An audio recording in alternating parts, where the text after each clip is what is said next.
একাদশ ও দ্বাদশ শ্রেণীর সুপ্রিয় শিক্ষার্থীবৃন্দ, আশা করি তোমরা ভালো আছো। আমি মোহাম্মদ আব্দুল মোমিন খান, সহযোগী অধ্যাপক, গণিত বিভাগ, ঢাকা ইম্পেরিয়াল কলেজ।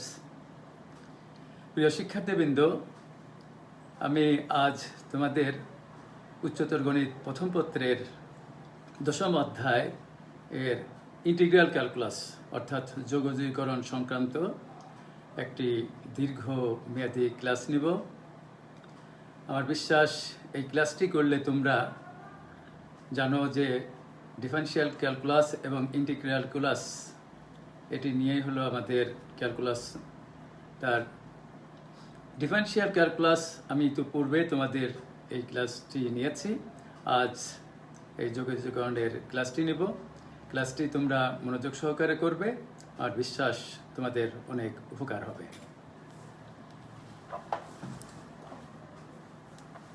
প্রিয় শিক্ষার্থীবৃন্দ, আজকের এই ক্লাস শেষে তোমরা শিখতে পারবে, জানতে পারবে, বুঝতে পারবে যোগজীকরণ, অনির্দিষ্ট জগজ, যোগজীকরণ ধ্রুবক, নির্দিষ্ট জগজ, এদের সংজ্ঞা, প্রয়োগ এবং সমস্যা সমাধান। ডিয়ার স্টুডেন্টস, যে তোমাদের ইতিপূর্বে যে আমি ক্লাস নিয়েছিলাম অন্তরীকরণ অর্থাৎ ডিফারেন্সিয়েশন, তোমরা জানো যে এক্সরে বলা হয় স্বাধীন চলক এবং ওয়াইকে বলা হয় অধীন চলক, এবং function is a relation between x and y for any value of x. If we get corresponding another value of y, then y is called the function of x. এর বাংলা অর্থ করে দিচ্ছি আমি। ফাংশন হলো দুইটি চলক x ও y এর মধ্যে সম্পর্ক, যেখানে x এর যে কোনো মান প্রদানের জন্য যদি y এর অনুরূপ একটি মান পাওয়া যায়, সেই সম্পর্কগুলোকে আমরা ফাংশন বলি। তা ফাংশনের আমি কিভাবে অন্তরীকরণ করা হয় এগুলোর বিস্তর ক্লাস নিয়েছি। তোমরা জানো যে অন্তরজ নির্ণয় প্রক্রিয়াকেই অন্তরীকরণ বলে, কিন্তু আজ যে ক্লাসটি আমি নেব সেটি হচ্ছে ইন্টিগ্রাল ক্যালকুলাস, যোগজীকরণ বা ইন্টিগ্রেশন। ইংরেজ বিজ্ঞানী স্যার আইজাক নিউটন ও জার্মান বিজ্ঞানী গটফ্রেড লিবনিজ স্বাধীনভাবে ক্যালকুলাস আবিষ্কার করেন, এবং লিবনিজই সর্বপ্রথম সামেশন, এই যে ইংলিশ ওয়ার্ড সামেশন, এটির অর্থ হলো সমষ্টি বা যোগফল। এই শব্দের প্রথম অক্ষর এসকে সম্প্রসারণ করে, যে দেখতে পাচ্ছ তোমরা, এই ইন্টিগ্রেশন চিহ্নটিকে যোগজীকরণের প্রতীক রূপে ব্যবহার করেন। এবং তোমরা জানো যে জ্যামিতির সাহায্যে আমরা যে কোনো আয়তাকার ক্ষেত্রে ক্ষেত্রফল বের করতে পারি, দৈর্ঘ্য গুণ প্রস্থ। বর্গাকার ক্ষেত্রের ক্ষেত্রফল বাহু স্কয়ার, ত্রিভুজের ক্ষেত্রফল হাফ ভূমি ইন্টু উচ্চতা। সেরকম আমরা এই ইন্টিগ্রেশনের মাধ্যমে আমরা ক্ষেত্রফল, একটা বক্ররেখা দ্বারা সীমাবদ্ধ ক্ষেত্রের ক্ষেত্রফল, এগুলো বের করতে পারি। অসীম ধারার সমষ্টি নির্ণয়ই প্রকৃতপক্ষে যোগজীকরণের মূল উদ্দেশ্য, এটি তোমরা মনে রাখবে। ইন্টিগ্রাল ক্যালকুলাস দুই ধরনের আছে, একটি হলো ডিফিনিট ইন্টিগ্রাল, আরেকটি হলো একটি ইনডিফিনিট ইন্টিগ্রাল মানে অনির্দিষ্ট জগজ, আরেকটি হলো ডিফিনিট ইন্টিগ্রাল নির্দিষ্ট জগজ। আজ আমি তোমাদের 10.1, 10.2, 10.3, 10.4, 10.5, 10.6, প্রথম দিকের 10.7 যে 7টা অনুশীলনী, তার 10.1 থেকে শুরু করে 10.5 পর্যন্ত এই অনুশীলনীগুলো হলো ইনডিফিনিট ইন্টিগ্রাল অর্থাৎ অনির্দিষ্ট জগজ। জগজ, সমাকলন, এন্টি ডেরিভেটিভ, এগুলো সব এক কথা। কোনো একটি ফাংশনের অন্তরীকরণ করে যে অন্তরজ পাওয়া যায় তাকে পুনরায় যোগজীকরণ করলে ফাংশনের প্রতি অন্তরজ অর্থাৎ মূল ফাংশন পাওয়া যায়। এই কথাটির অর্থ আমি তোমাদের বুঝিয়ে দিচ্ছি। ধরো সাইন এক্স, এই সাইন এক্সের ডিফারেন্সিয়েশন করলে আমরা কস এক্স পাই, তাহলে মনে রাখবে তোমরা cos x এর ইন্টিগ্রেশন করলে আদি ফাংশন অর্থাৎ sin x পাওয়া যায়। এই কথাটির অর্থই হলো যে কোনো একটি ফাংশনের অন্তরীকরণ করে, অন্তরীকরণ মানে ডিফারেন্সিয়েশন করে যে অন্তরজ পাওয়া যায় তাকে পুনরায় জগতীকরণ করলে ফাংশনের প্রতি অন্তরজ অর্থাৎ এন্টি ডেরিভেটিভ, মনে রাখবে প্রতি অন্তরজ কথাটির অর্থ হলো এন্টি ডেরিভেটিভ অর্থাৎ মূল ফাংশন পাওয়া যায়। এটি আমি যখন অঙ্ক করব তখন আমি ক্লিয়ার করে দেব, এটি তোমরা একটু মনোযোগ সহকারে শোনো। অন্তরীকরণ ও যোগজীকরণ একটি অপরটির বিপরীত প্রক্রিয়া। একে সাধারণত এই যে চিহ্নটি দেখতে পাচ্ছ, এই ইন্টিগ্রেশন চিহ্ন প্রতীক দ্বারা প্রকাশ করা হয় এবং ফাংশন এফ অফ এক্স এর পরে যে ডিএক্স ব্যবহৃত হয় এই ডিএক্স দ্বারা যোগজীকরণের চলক বোঝানো হয়। আমি এর আগে অনেকগুলো ক্লাস নিয়েছি, সেখানে তোমাদের চলক মানে ভেরিয়েবল এবং কনস্ট্যান্ট মানে ধ্রুবক এ নিয়ে অনেক কথা বলেছি, প্রায় 9-10টা ক্লাসে। তাহলে এই ইন্টিগ্রেশন কিভাবে করতে হয়, কিভাবে এটা এসে সেটা আমি একটু তোমাদের বোঝানোর চেষ্টা করি। যে ধরো এফ অফ এক্স একটি ফাংশন, এর অন্তরজ এই যে এফ প্রাইম এক্স দেখতে পাচ্ছ, এটার দ্বারা বোঝায় যে এফ অফ এক্স ফাংশন তার ডেরিভেটিভ এইটা সমান যদি আমি বড় হাতের এফ অফ এক্স ধরি, ধরো এখানে এফ অফ এক্স হলো সাইন এক্স, সেই সাইন এক্সের ডেরিভেটিভ করলে কি পাওয়া গেল কস এক্স। এই কস এক্সটাকে আমরা বড় হাতের এফ অফ এক্স ধরেছি। কল্পনা করো, আমি এটি বোঝানোর চেষ্টা করছি, অঙ্ক আরও ক্লিয়ার হবে অঙ্ক করলে। তাহলে এফ অফ এক্সের এই যে derivative is equal to F of X, এইটি আর এই যে এখানে যা লিখেছি এক কথা হলে এফ অফ এক্স ফাংশনটিকে এই যে বড় হাতের যে এফ অফ এক্সের প্রতি অন্তরজ বা অনির্দিষ্ট যোগজ বলে। এটি আমি ক্লিয়ার করি উদাহরণ দিয়ে। যেমন ধরো এক্স টু দি পাওয়ার 4 একটি ফাংশন, এটা এফ অফ এক্স, এই যে সবুজ কালিতে দেখতে পাচ্ছ এটি ধরো, এর যদি আমরা ডেরিভেটিভ করি তাহলে কি হয়, x to the power n এর সূত্র তোমরা জানো যে 4 সামনে চলে যায়, x to the power n এর সূত্র হলো N into x to the power N minus 1, তাহলে 4x কিউব হয়, মানে 4 আগে গেল, 4 থেকে 1 বিয়োগ করলে 4x কিউব হলো। সিমিলারলি দেখো আমি যদি এখানে x to the power 4 plus 5 লিখি, এই জিনিসটি আমি একটু সময় নিয়ে বুঝাবো যে ইন্টিগ্রাল ক্যালকুলাসে আমরা অনির্দিষ্ট যোগজনের ক্ষেত্রে আমরা কেন সি লিখি সেই সিটি বোঝানোর জন্য আমি এখানে I am trying my best. সুতরাং ডিয়ার স্টুডেন্টস, এই কথাগুলো একটু মনোযোগ সহকারে শোনো তোমরা। যে x to the power 4 plus 5 যদি নেই তাহলে এক্স টু দি পাওয়ার 4 এর ডিফারেন্সিয়েশন করলে 4x কিউব হয়, এই 4 সামনে চলে গেল, 4 এর থেকে একবার দিলে বিয়োগ করতে হয়, তাহলে 4x কিউব। এবং তোমরা জানো যে কোনো কনস্ট্যান্ট এখানে 5 থাক, 51 থাক, 15 থাক, 50 থাক, 2 থাক, 1 থাক, হাফ থাক, তার ডিফারেন্সিয়েশন করলে 0ই হয়। এখানে 5 এর ডিফারেন্সিয়েশন 0, ওইটার আমি লিখি নাই। আবার দেখো x to the power 4 plus 9 যদি আমি নেই তাহলে এক্স টু দি পাওয়ার 4 এর ডিফারেন্সিয়েশন 4 সামনে চলে যায়, এক্স টু দি পাওয়ার 4 বিয়োগ 1 মানে 4x কিউব, আর যোগ 9 এর ডিফারেন্সিয়েশন 0, সেই 0 আমি ইচ্ছা করি আর লিখি নাই।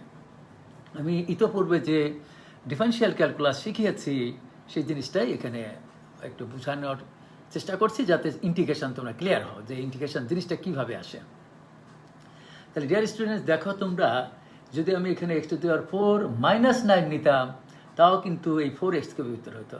এরকম পৃথিবীতে কোটি কোটি জিনিস আছে যে এক্স টু দি পাওয়ার 4 এর ডিফারেন্সিয়েশন যেমন 4x cube, x to the power 4 plus 5 এর ডিফারেন্সিয়েশন করলে 4x cube, x to the power 4 plus 9 এর ডিফারেন্সিয়েশন করলে 4x কিউব, এরকম লক্ষ লক্ষ জিনিস আছে তার ডিফারেন্সিয়েশন করলে এই 4x কিউবই হয়। আমি একটা উদাহরণ দিলাম, ddx of x to the power 4 minus 11, তাও কিন্তু ডিয়ার স্টুডেন্টস এই 4x কিউবই হয়। তাহলে আমার এখানে যেমন এক্স টু দি পাওয়ার 4 এর সঙ্গে কনস্ট্যান্ট হিসাবে ধ্রুবক হিসাবে 5 আছে, এখানেও কিন্তু এক্স টু দি পাওয়ার 4 এর সঙ্গে কনস্ট্যান্ট হিসাবে ধ্রুবক হিসাবে 9 আছে।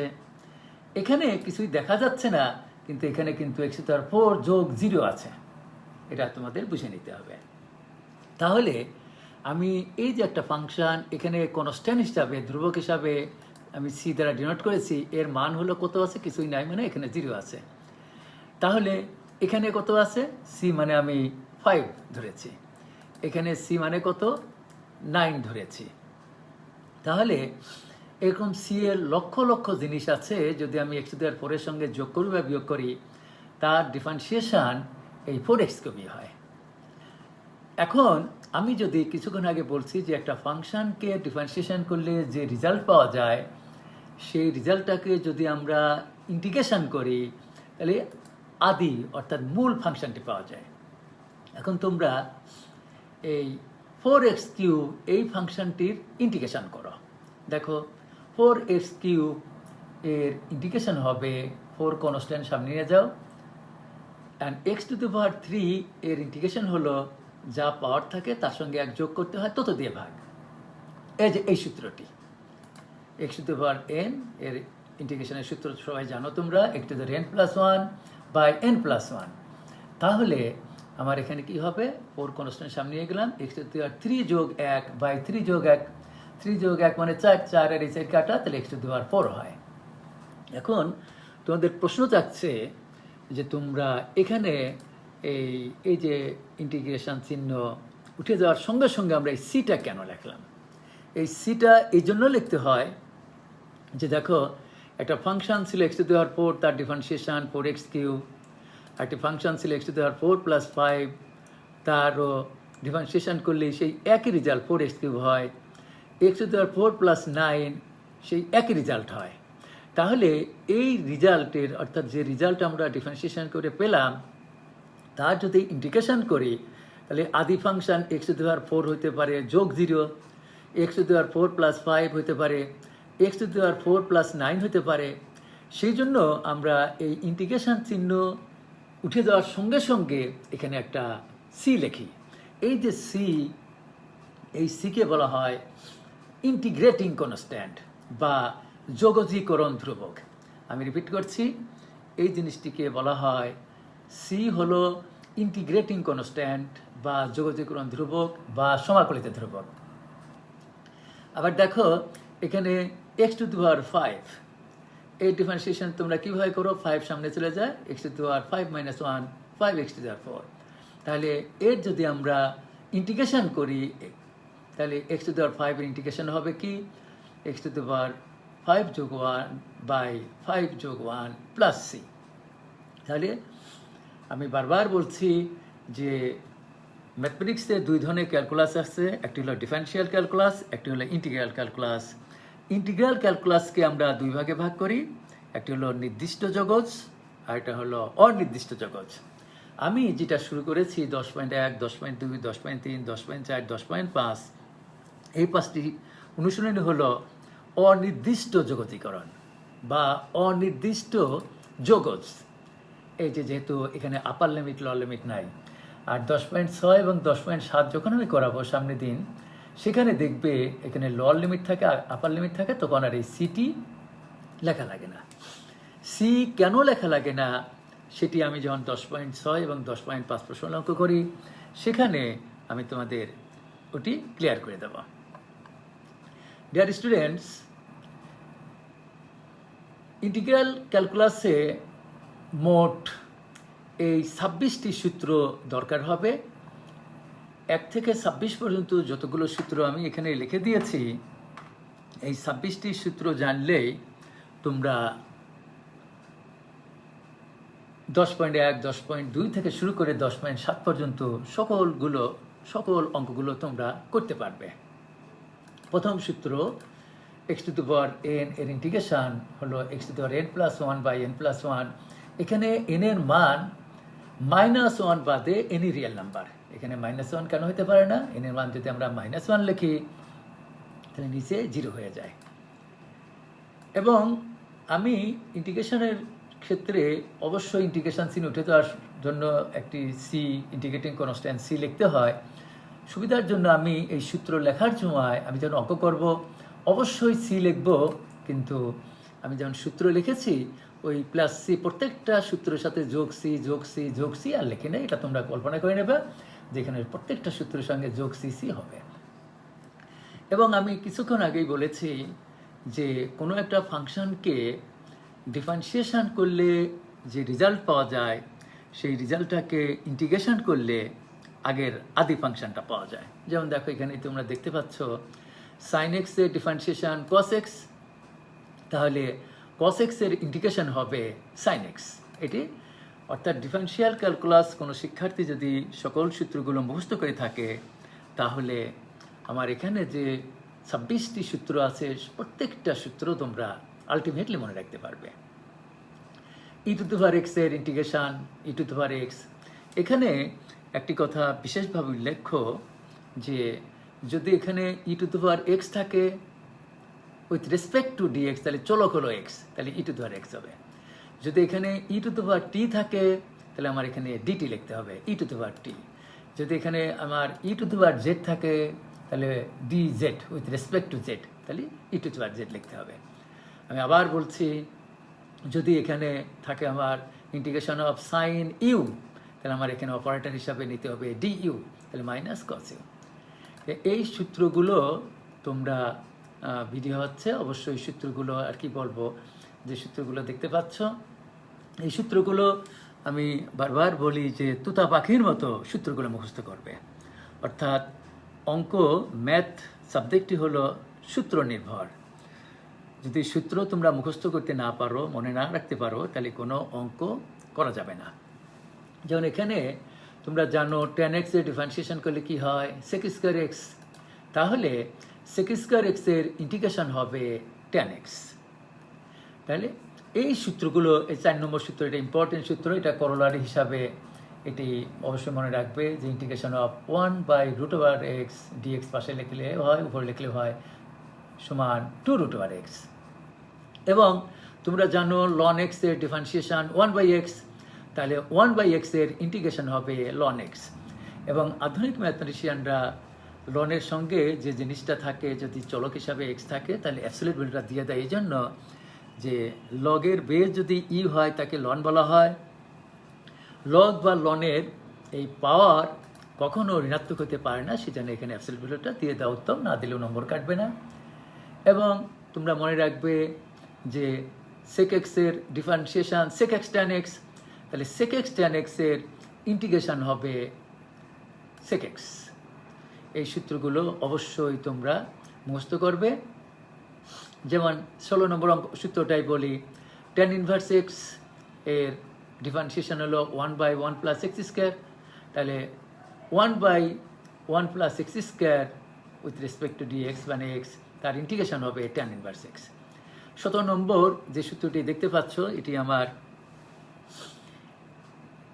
1 থেকে আমার এই 10 পর্যন্ত যতগুলো সূত্র আছে এইগুলো মূলত দরকার হবে আমার 10.1 আর 10.2-এ, আর স্পেশালি দরকার হয় এগুলো 11 থেকে 11, 12, 13, 14, 15, 16, 17, 18, 19, 20, 21 পর্যন্ত যে সূত্রগুলো দেখতে পাচ্ছ এই সূত্রগুলো দরকার হবে, বেশি দরকার হবে স্পেশালি 10.3-এ।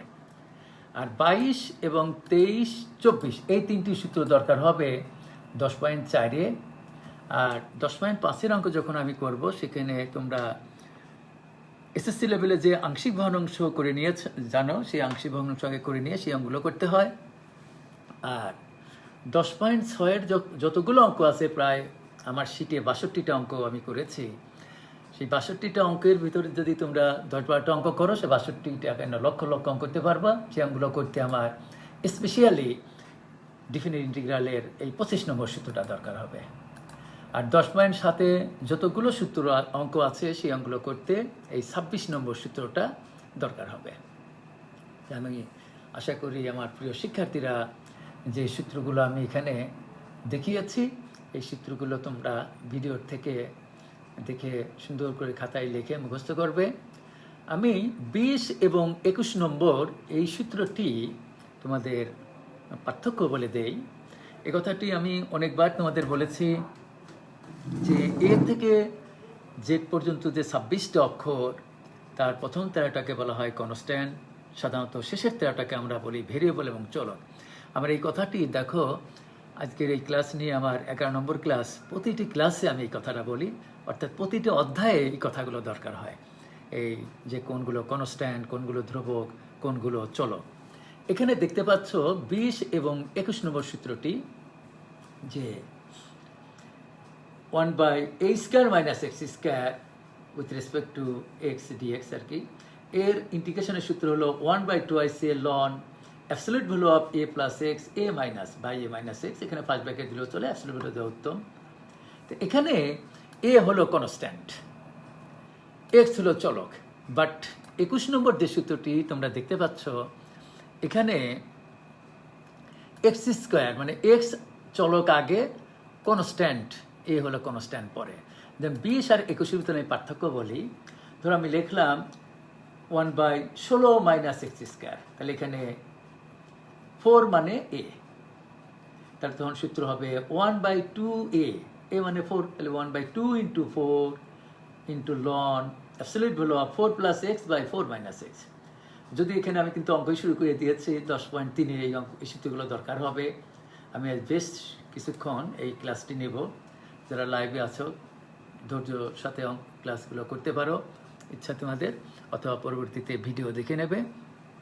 এই ক্লাসটি পুরোপূর্ণ ভিডিও হবে এবং এটাই আমার ইউটিউবে আজ রাত্রেই তোমরা দেখতে পাবে। এখন এখানে যদি আমি লিখি 25, তাহলে a মানে 5² লিখবে। যদি 81 থাকে তাহলে 9², 9 মানে a। যদি 2 থাকে তাহলে √2 হোল স্কয়ার, তাহলে √2 মানে a। বাট 21 নম্বর যে সূত্রটি, এখানে 1/x² - a², অর্থাৎ চলক আগে কনস্ট্যান্ট পরে, এরকম থাকলো x² - 16, তাহলে 4², a মানে 4। তখন সূত্র হবে 1/2a, a মানে 4 × ln অ্যাবসলিউট ভ্যালু অফ, তখন চলকটা আগে, এখানে দেখো এখানে কনস্ট্যান্টটা আগে, তখন হবে x - 4 বাই x + 4। আমি যদি এখানে লিখি x² - 64, তাহলে a মানে হলো 8, তাহলে হবে 1/2 × 8 × ln absolute value of x - 8 by x + 8 যোগ c। আমি আবার বলছি, আমি সূত্রের সময় c লিখে নেই, কিন্তু 1 থেকে 24 পর্যন্ত যতগুলো সূত্র আমি লিখেছি সবগুলো সূত্রের শেষে, যেমন 24 আর 23 নম্বর সূত্রে আমি সি লিখে দিয়েছি। 1 থেকে 22 পর্যন্ত প্রতিটা সূত্রের সঙ্গে সি যোগ করে নেবে। এটি আমি এখানে লিখি না, আমি যখন অঙ্ক করি অবশ্যই সি লিখবে।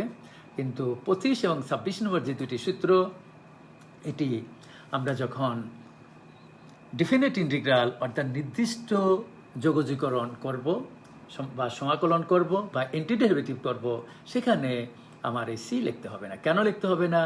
আমি যেদিন 10.6 এবং 10.7 অতি শীঘ্রই করব, সেখানে দেখতে পারবে। আমি আমার প্রিয় শিক্ষার্থীদের আবার বলছি, 10.1, 10.2, 10.3, 10.4, 10.5, 10.6, 10.7 এই সমস্ত অঙ্কগুলো করতে 1 থেকে এই 26টি সূত্র যে তোমরা দেখতে পাচ্ছ, এই 26টি সূত্র তোমরা স্ক্রিনশট নিয়ে নাও, এবং আমি যখন অঙ্ক করব তখন অঙ্কগুলো আমি বুঝাবো, তখন অঙ্কগুলো তোমরা খালি তাকিয়ে থাকো, পরে খাতায় প্র্যাকটিস করবে। কারণ হচ্ছে practice makes a man perfect. কারণ হচ্ছে অঙ্ক করার সময় এই সূত্রগুলো আমি যখন বলবো, তখন দেখবি এই কথাগুলোই জানলে আমি অনেকগুলো অঙ্ক, প্রায় 60-70টা অঙ্ক আজ আমি তোমাদের দেখিয়ে দেবো কয়েক মিনিটের ভিতরে, এবং পরবর্তীতে এই ভিডিও দেখে তোমরা অঙ্কগুলো করবে।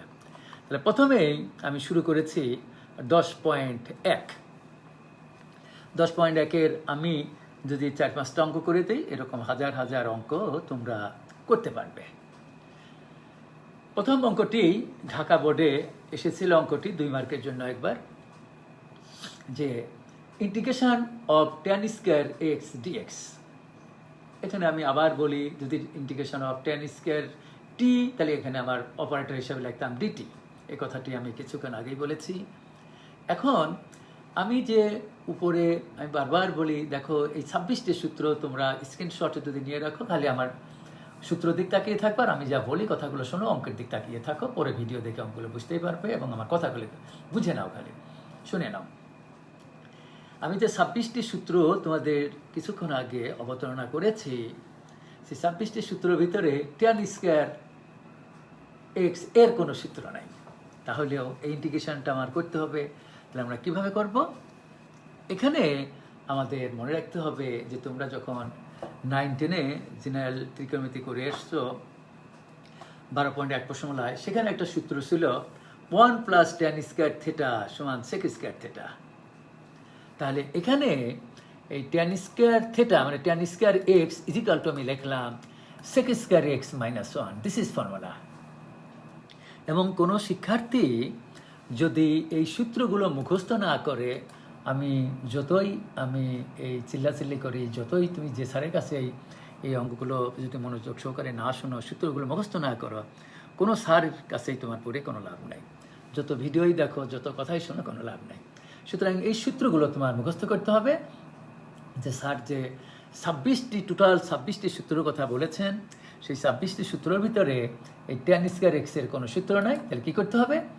না, ইন্টিগ্রেশনের সূত্র নাই, কিন্তু ত্রিকোণমিতিতে সূত্র আছে tan square x = sec square x - 1, সেই 9-10-এর সূত্র। এখন আমি এই sec স্কয়ার x এর ইন্টিগ্রেশন লিখবো উইথ রেসপেক্ট টু x মানে dx মাইনাস এখানে এই যে 1, এখানে এই 1টি লিখলেও চলে, না লিখলেও চলে। তোমরা জানো যে x এর ডিফারেন্সিয়েশন করলে 1 হয়, তাহলে এখানে কিছুই নাই, মানে 1 আছে, 1 এর ইন্টিগ্রেশন করলে x হয়। আর এই যে sec স্কয়ার x এর ইন্টিগ্রেশনের সূত্র হলো tan x। এই যে দেখো ডিয়ার স্টুডেন্টস, আমি বলেছিলাম যে 1 থেকে 26 পর্যন্ত যে সূত্রগুলো, এটি স্ক্রিনশটে নিয়ে রাখো অথবা তুলে নাও, দেখবে এর বাইরে কোনো গণিতবিদের ক্ষমতা নেই, এর বাইরে কোনো কথা বলা। তাহলে sec স্কয়ার x এর ইন্টিগ্রেশনের এই সূত্র হলো tan x। তাহলে এখানে আমি সেজন্য লিখেছি sec স্কয়ার x এর ইন্টিগ্রেশন tan x মাইনাস 1 এর এখানে 1 আছে মনে মনে, x⁴ ধরে করা যায়, x⁴ যোগ 1/0 যোগ 1, তাহলে xই হয়। তো আমি এইভাবে বলি যে x এর ডিফারেন্সিয়েশন যেহেতু 1, তাহলে 1 এর ইন্টিগ্রেশন হবে, এখানে যা চলক থাকবে সেটি, যদি dt থাকতো এখানে t লিখতাম, যদি dy থাকে তাহলে এখানে y লিখতাম, dz থাকলে z লিখতাম। তাই যেহেতু dx আছে, এখানে কিছুই নাই, মানে আমার কনস্ট্যান্ট ফাংশন 1, এই 1 এর ইন্টিগ্রেশন হবে x, সেজন্য আমি x লিখেছি। যোগ এই ইন্টিগ্রেশন জন্য যখন উঠে যাবে একেবারে, তখন এখানে c লিখতে হয়। এটাই হলো উত্তর। পাশে তোমরা লিখে দিতে পারো যেখানে c একটি সমাকলনজনিত ধ্রুবক বা ইন্টিগ্রেটিং কনস্ট্যান্ট। এই অঙ্কটি আমার বিশ্বাস প্রত্যেক শিক্ষার্থী বুঝতে পেরেছ। 2 নম্বর অঙ্কটি, এবং আরেকটি কথা আমি তোমাদের রিমাইন্ড করে দিই যে তোমরা উচ্চতর গণিত প্রথম পত্রের 7.4, 7.5, 7.2 এই যে সূত্রগুলো ত্রিকোণমিতির করেছ, সেই ত্রিকোণমিতির সূত্র আজকের এই ইন্টিগ্রাল ক্যালকুলাসে আমার অনেক দরকার হবে। কারণ এখানে 2 নম্বর অঙ্কটা করতেই 7.4 প্রশ্নমালার ত্রিকোণমিতির সূত্র ছিল 1 - cos 2 theta, 2 theta, 2x, 2y, 2t যাই হোক, সূত্র হলো 2 sin square x। This is formula. And কোনো শিক্ষার্থী যদি এই সূত্রগুলো মুখস্থ না করে, তাহলে কিন্তু কোনো দিন এই অঙ্কগুলো বুঝতে পারবে না। তাহলে তোমাদের এই যে আমার ভিডিওর থেকেই যদি কোনো শিক্ষার্থী সেই 7.4 প্রশ্নমালার সূত্রটি মুখস্থ নাও করে থাকে, আমার এই ভিডিওর থেকে তোমাদের আমি দৃষ্টি আকর্ষণ করছি যে 1 - cos 2x = 2 sin square x। This is formula, যেটা আমি কার্সর দিয়ে দেখাচ্ছি। 1 + cos 2x, এটির সূত্র হলো 2 cos স্কয়ার x। এখানে আমি অনেকবার তোমাদের বলেছি যে নোটেশন ইজ নট ম্যাথমেটিক্স। কোনো সিম্বলকে, কোনো প্রতীককে আমরা কখনো ম্যাথমেটিক্স বলবো না। সুতরাং আমি যদি এখানে দেই 1 - cos 40x, তাহলে সেটিও একটু অঙ্ক করা যায়, হবে 2 sin স্কয়ার, অর্ধেক হয়ে যায় 20x। আমি যদি এখানে লিখি 1 - cos 4x, তাহলে ডিয়ার স্টুডেন্ট সূত্র হবে 2 sin স্কয়ার 2x, 4 এর অর্ধেক 2x। এখন সবসময় 2 দিয়ে ভাগ করতে হয় অ্যাঙ্গেলটারে। যদি থাকে 1 - cos 3x, তাহলেও সূত্র হবে 2 sin স্কয়ার 3x/2। জোর সংখ্যাগুলোকে 2 দিয়ে ভাগ করলে মিলে যায়, কিন্তু যদি এখানে 5x থাকে, 7x থাকে, 9x থাকে, 3x থাকে, তাহলে ওই 3x/2 সেই 2টি দেখিয়ে দিতে হয়। এটা তোমরা বুঝতে পেরেছ। এখন এই 2 আর 2 কাটা, sin square by x/cos square x তোমরা জানো tan স্কয়ার x। সুতরাং আমি যে 10.1 এর প্রথম অঙ্কটি করেছি, প্রথম অঙ্কটি আছে integration of tan square x dx, দেখো হুবহু সেই অঙ্কটি হয়ে গেল। সুতরাং এই এই লাইন এই লাইন এই লাইন যা আমি করেছি এখানে আর copy paste copy paste copy paste copy paste, এবং এটাই উত্তর, এটাই উত্তর। আর বিশ্বাস 10.1 এই দুইটি অঙ্ক প্রত্যেক শিক্ষার্থী তোমরা বুঝতে পেরেছ। 3 নম্বর অঙ্ক কট স্কয়ার এক্স। আমি আবার একই কথা বলবো, অবশ্যই ধৈর্যশীল হবে, নিশ্চয়ই আল্লাহর ধৈর্যশীলদের সঙ্গে আছেন, ধৈর্যচ্যুত হওয়া যাবে না। যে 26টি সূত্র আমি বলেছি সেই 26টি সূত্রের মধ্যে কট স্কয়ার এক্স এর ইন্টিগ্রেশন করা যায় না, সরাসরি কোনো ডিরেক্টলি কোনো সূত্র নাই। তাহলে আমার কি করতে হবে? আবার সেই কথাই বলি, 19-এ সেই সূত্র 1 + cot square theta = cosec square theta. তা dear students, cot square theta মানে cot স্কয়ার এক্স এর পরিবর্তে লেখা যায় cosec square x - 1। This is formula. 19-এর ত্রিকোণমিতির সূত্র ফেললাম। সেই আগের 1 নম্বর অঙ্কটার মতোই cosec স্কয়ার x এর ইন্টিগ্রেশন লিখবে উইথ রেসপেক্ট টু x মানে dx, -1 এখানে 1 লিখলেও চলে, না লিখলেও চলে। যদি এখানে 1 না থেকে 5 থাকতো তো এই 5টা সামনে লিখবে। এখন cosec স্কয়ার x এর ইন্টিগ্রেশন হলো -cot x। আমি যে 26টি সূত্র লিখে দিয়েছি তার ভিতর দেখো ওখানে সূত্র আছে cosec স্কয়ার x এর ইন্টিগ্রেশন -cot x, আর মাইনাসের মতো মাইনাস, এখানে কিছুই নাই, মানে 1 এর ইন্টিগ্রেশন হবে, যা এখানে চলক থাকবে উইথ রেসপেক্ট টু x, সুতরাং x। এটাও আমার বিশ্বাস তোমরা বুঝতে পেরেছ। আমি 5 নম্বর অঙ্কটিও বুঝাই, 4 নম্বরের একটু পরেই বুঝাবো। যে আবার কথা বলি যে 9-10-এ তোমরা সূত্র শিখে আসছো sin স্কয়ার থিটা যোগ cos স্কয়ার থিটা সমান 1। তাহলে এই 1 এর পরিবর্তে আমি লিখলাম sin স্কয়ার x যোগ cos স্কয়ার x, আর মাইনাসের মতো মাইনাস রেখে দিলাম। sin 2x এটি সমান আমি লিখেছি 2 sin x cos x। এটি হলো ত্রিকোণমিতির 7.4 এর সূত্র, উচ্চ মাধ্যমিক গণিত প্রথম পত্রের 7.4-এ একটি সূত্র। প্রথম সূত্র sin 2 থিটা সমান 2 sin থিটা cos থিটা। তা ডিয়ার স্টুডেন্টস, পরবর্তীতে তোমরা যদি এই ভিডিওটি দেখো তখন তোমাদের অবভিয়াসলি মনে পড়বে যে স্যার আমাদের বলছেন sin 2 থিটা মানে sin 2 থিটা সমান সূত্র 2 sin theta into cos theta. তাহলে আমি sin 2x এর পরিবর্তে এটুকু লিখেছি। পরে √ sin square x - 2 sin x cos x plus cos x লিখলাম। এটি ক্লাস 7-এর একটা সূত্র, a - b whole square formula, এবং তোমরা জানো √ এর জন্য স্কয়ার চলে যায়। এখন integration of sin x minus integration of cos x dx। তোমরা জানো যে sin x এর ইন্টিগ্রেশন হলো -cos x, মাইনাসের মতো মাইনাস রাখলাম, এবং cos x এর ইন্টিগ্রেশন sin x, তারপর মাইনাস আমি কমন নিলাম।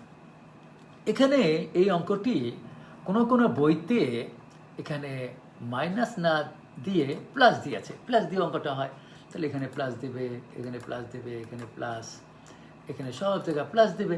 প্লাস দেওয়ার পরে এখানে sin x এর ইন্টিগ্রেশন হবে -cos x, বাট এখানে যদি প্লাস থাকে তাহলে প্লাসই বসবে, cos x এর ইন্টিগ্রেশন sin x।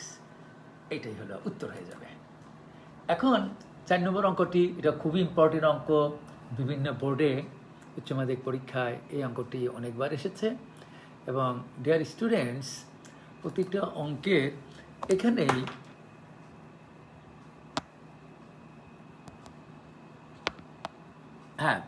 প্রতিটি অঙ্কে, আচ্ছা তোমরা আমার কথাগুলো স্পষ্টভাবে শুনতে পাচ্ছ কিনা, বা প্রতিটা লেখা ফন্ট তোমরা ঠিকমতো বুঝতে পারছো, মানে বোঝা যাচ্ছে কিনা। যদি ইয়েস হয় তাহলে ইয়েস লেখা, নো হলে নো, আমার কমেন্ট করে জানো। এখানে আমার এই 4 নম্বর অঙ্কে এই যতগুলো লাইন এখানে আছে, প্রত্যেকটা লাইনের আগে একটি সমান চিহ্ন হবে। এই সমান চিহ্নটা মিসিং হয়ে গেছে।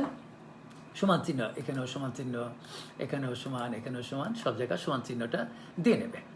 তো দেখো অঙ্কটা আমি করি, sec square x into cosec square x, খুবই ইম্পর্টেন্ট। কি লেখছো? All clear, okay, thank you very much. তোমরা, আমি আবার বলছি, ধৈর্যশীল হবে। এই আমি অনেকগুলো অনুশীলনী আজ করে দেব।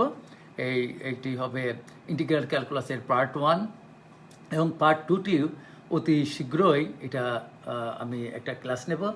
এই অঙ্কগুলো আমার বিশ্বাস তোমরা ঠান্ডা মাথায় এর পরবর্তীতে ভিডিওটি সেরে আস্তে আস্তে আমার কথাগুলো শুনবে, আর চোখ দিয়ে অঙ্কগুলো দেখবে আর রাফ খাতায় বারবার প্র্যাকটিস করবে, ইন্টিগ্রেশনের যে কোনো অঙ্ক পারবে।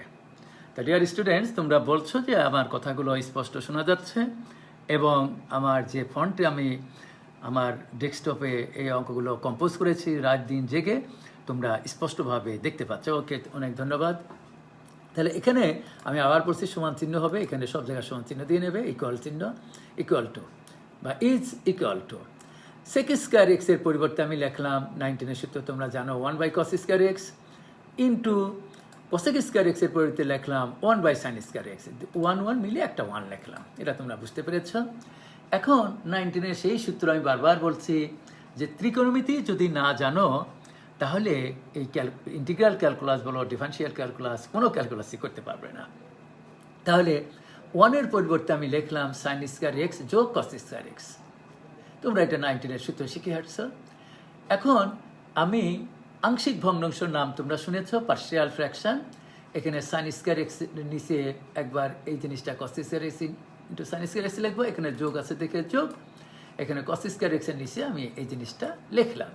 লেখার পরে আমার স্নেহাস্পদ শিক্ষার্থীবৃন্দ তোমরা দেখতে পাচ্ছ sin স্কোয়ার এক্স আর sin স্কোয়ার এক্স কাটা, cos স্কোয়ার এক্স আর cos স্কোয়ার এক্স কাটা, তাহলে 1/cos স্কোয়ার এক্স থাকে যোগ 1/sin square x. And 1/cos square x is equal to লেখা যায় sec স্কোয়ার এক্স যোগ 1/sin স্কোয়ার এক্স সমান cosec square x. এখন আমি আবার বলছি প্রতিটা লাইনের সামনেই কিন্তু সমান চিহ্ন দিবে। দেখো, আমি যখন 1981 সালে ইন্টারমিডিয়েট পড়ি, তোমরা যারা ক্লাস করছো লাইভে বা ভবিষ্যতে এই ভিডিও দেখে ক্লাসটি করবে, আমি যখন ইন্টারমিডিয়েট পড়ি আমার স্যার এই অঙ্কটি আর এক নিয়মে করেছিলেন, সেভাবেও হয়। তা অঙ্ক যেভাবেই করো না কেন তার ভিতর যদি কোনো অ্যাডাল্ট্রেশন না থাকে তাহলে অবশ্যই তোমরা নম্বর পাবে। তো অঙ্কটি আর একভাবেও যদি কোনো অধ্যাপক গণিতের প্রফেসর করে দিয়ে থাকে আমি বলি সেটাও হবে।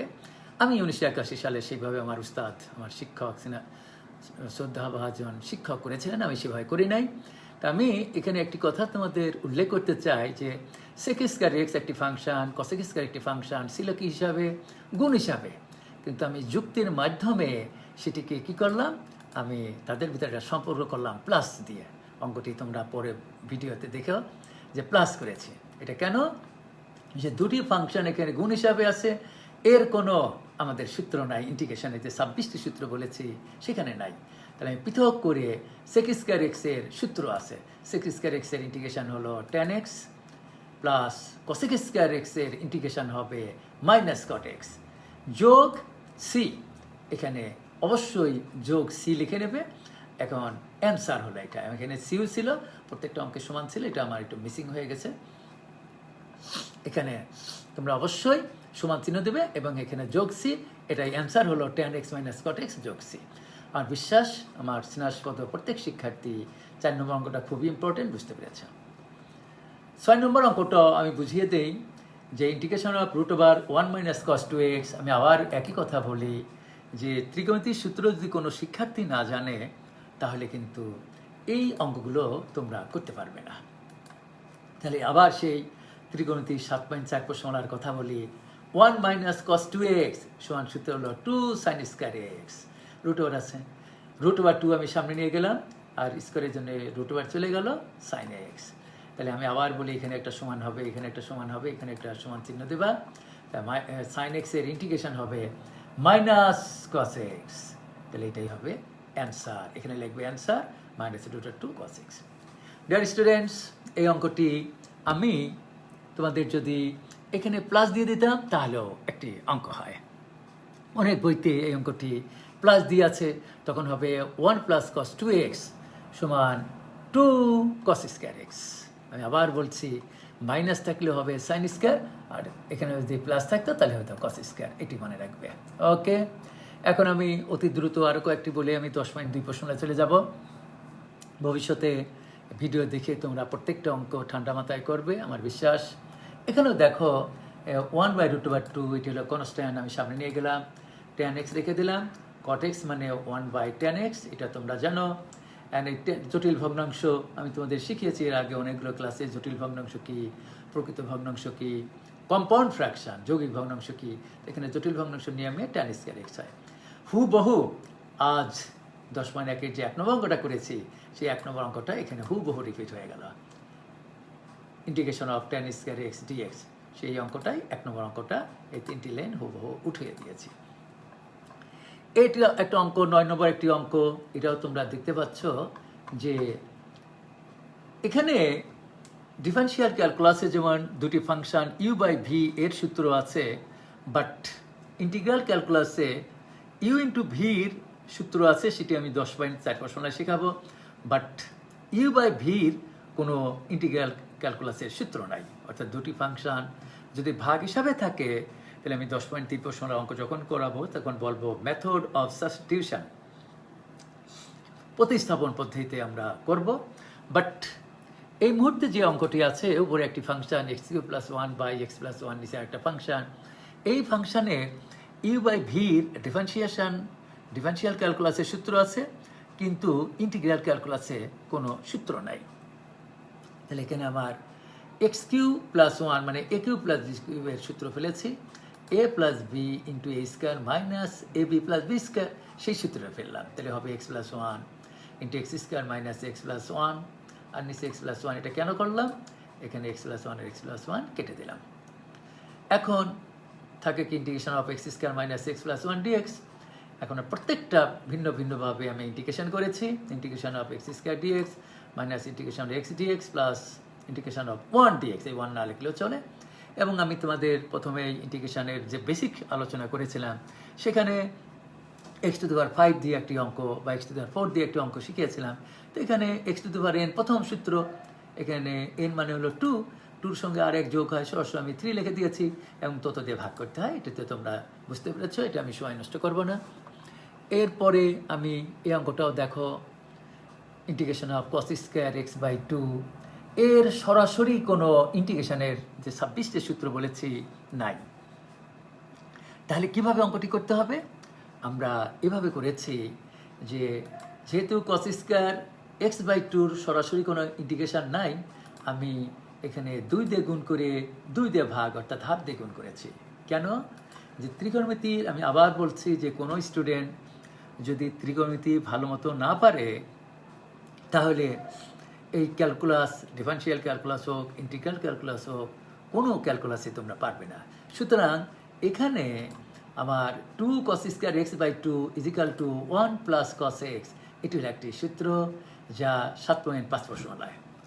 সেজন্যে যারা ভবিষ্যতে এই ভিডিওটিতে ক্লাস করবে তারা ত্রিকোণমিতির সূত্রগুলো সুন্দরভাবে আগে মুখস্থ করে নেবে, তাহলে ভবিষ্যতে ভিডিও দেখে আমার এই ইন্টিগ্রাল ক্যালকুলাসের হাজার হাজার লক্ষ লক্ষ অঙ্ক তোমরা করতে পারবে। হ্যাঁ, আমার সহকর্মী ঢাকা ইম্পেরিয়াল কলেজের নাদির স্যার ক্লাস ওয়াচিং করছেন, থ্যাংক ইউ ভেরি মাচ। তো এখানে ডিয়ার স্টুডেন্ট 2 cos² x/2 এটি সমান লেখা যায় 1 + cos x।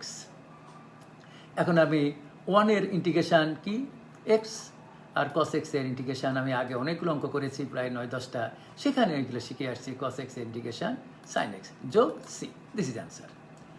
এখানে আমি বিশেষভাবে উল্লেখ করছি যে অঙ্কটি যদি আমি এখানে দিতাম sin² x/2, সেটাও একটি অঙ্ক, তখন এখানে হাফ ইন্টু ইন্টিগ্রেশন, এখানে 2 sin² x/2 হতো, তখন হয়তো 1 - cos x, সেটাও একটা অঙ্ক হয়। 11 নম্বর অঙ্কটিও একই অঙ্ক, 1 + cos 2x, এটির সূত্র আমি কিছুক্ষণ আগে বলেছি, 2 cos² x। একইভাবে এই অঙ্কটি তোমরা দেখতে পাচ্ছ, এটা অবশ্যই পারবে তোমরা।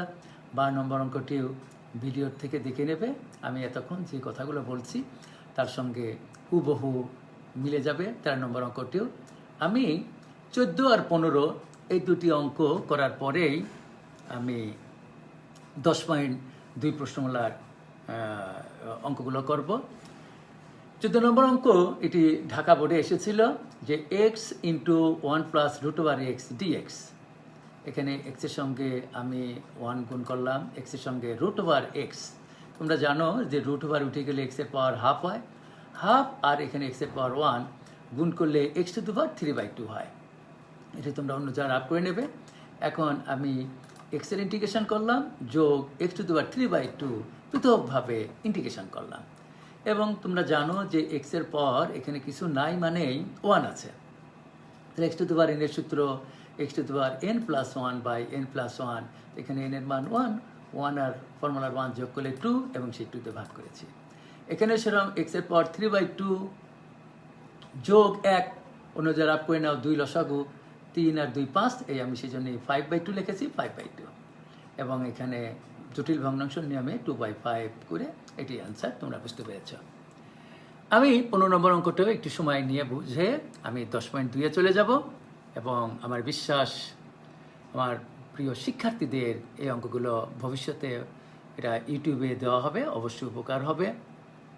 তানসি আমাদের ইম্পেরিয়াল কলেজের একজন ভালো ছাত্রী, ওর স্বপ্ন ডাক্তার হওয়ার, সে আমার এই ইন্টিগ্রেশন ক্লাসটি করছে। এবং তানসি, তোমায় বলি যে তুমি আজই এখানে প্রায় অনেকগুলো অঙ্ক আমি প্রতি অধ্যায়ে আলোচনা করছি, এটি ইউটিউবে দেখতে পাবে। ইউটিউব থেকে প্রত্যেকটি অঙ্ক তুমি করবে রাফ খাতায় এবং তার আগে ত্রিকোণমিতির সূত্রগুলো আগে মুখস্থ করে নেবে। আর আজ যে 26টি সূত্র আমি প্রথমেই লিখে দিয়েছি, এই 26টি সূত্র যদি কোনো শিক্ষার্থী আগে মুখস্থ করে নেয় তাহলে প্রত্যেকটি অঙ্ক তোমরা বুঝতে পারবে। তা ডিয়ার স্টুডেন্টস, এখানে আমি sin x plus cos x by √1 plus sin 2x এলো অঙ্ক। এখানে আমি 1-এর পরিবর্তে sin square x plus cos x লিখলাম, আর এই যে sin 2x এর পরিবর্তে লেখা যায় 2 sin x cos x। এটি হলো ত্রিকোণমিতি 7.4 প্রশ্নলার সূত্র। আর এই √টি অবশ্যই তোমরা এই পর্যন্ত দেবে, এই যে আমি দেখাই দিলাম এই পর্যন্ত দেবে। এখানে এটি মিসিং হয়েছে, √, এই পর্যন্ত আছে কিন্তু এই পর্যন্ত হবে। এবং এখানে দেখতে পাচ্ছ sin square x plus 2 sin x cos x plus cos square x এর পরিবর্তে লেখা যায় sin x plus cos x whole square, √এর জন্য এই স্কয়ার চলে গেল, তাহলে sin x plus cos x by sin x plus cos x কাটাটি করে 1 হলো।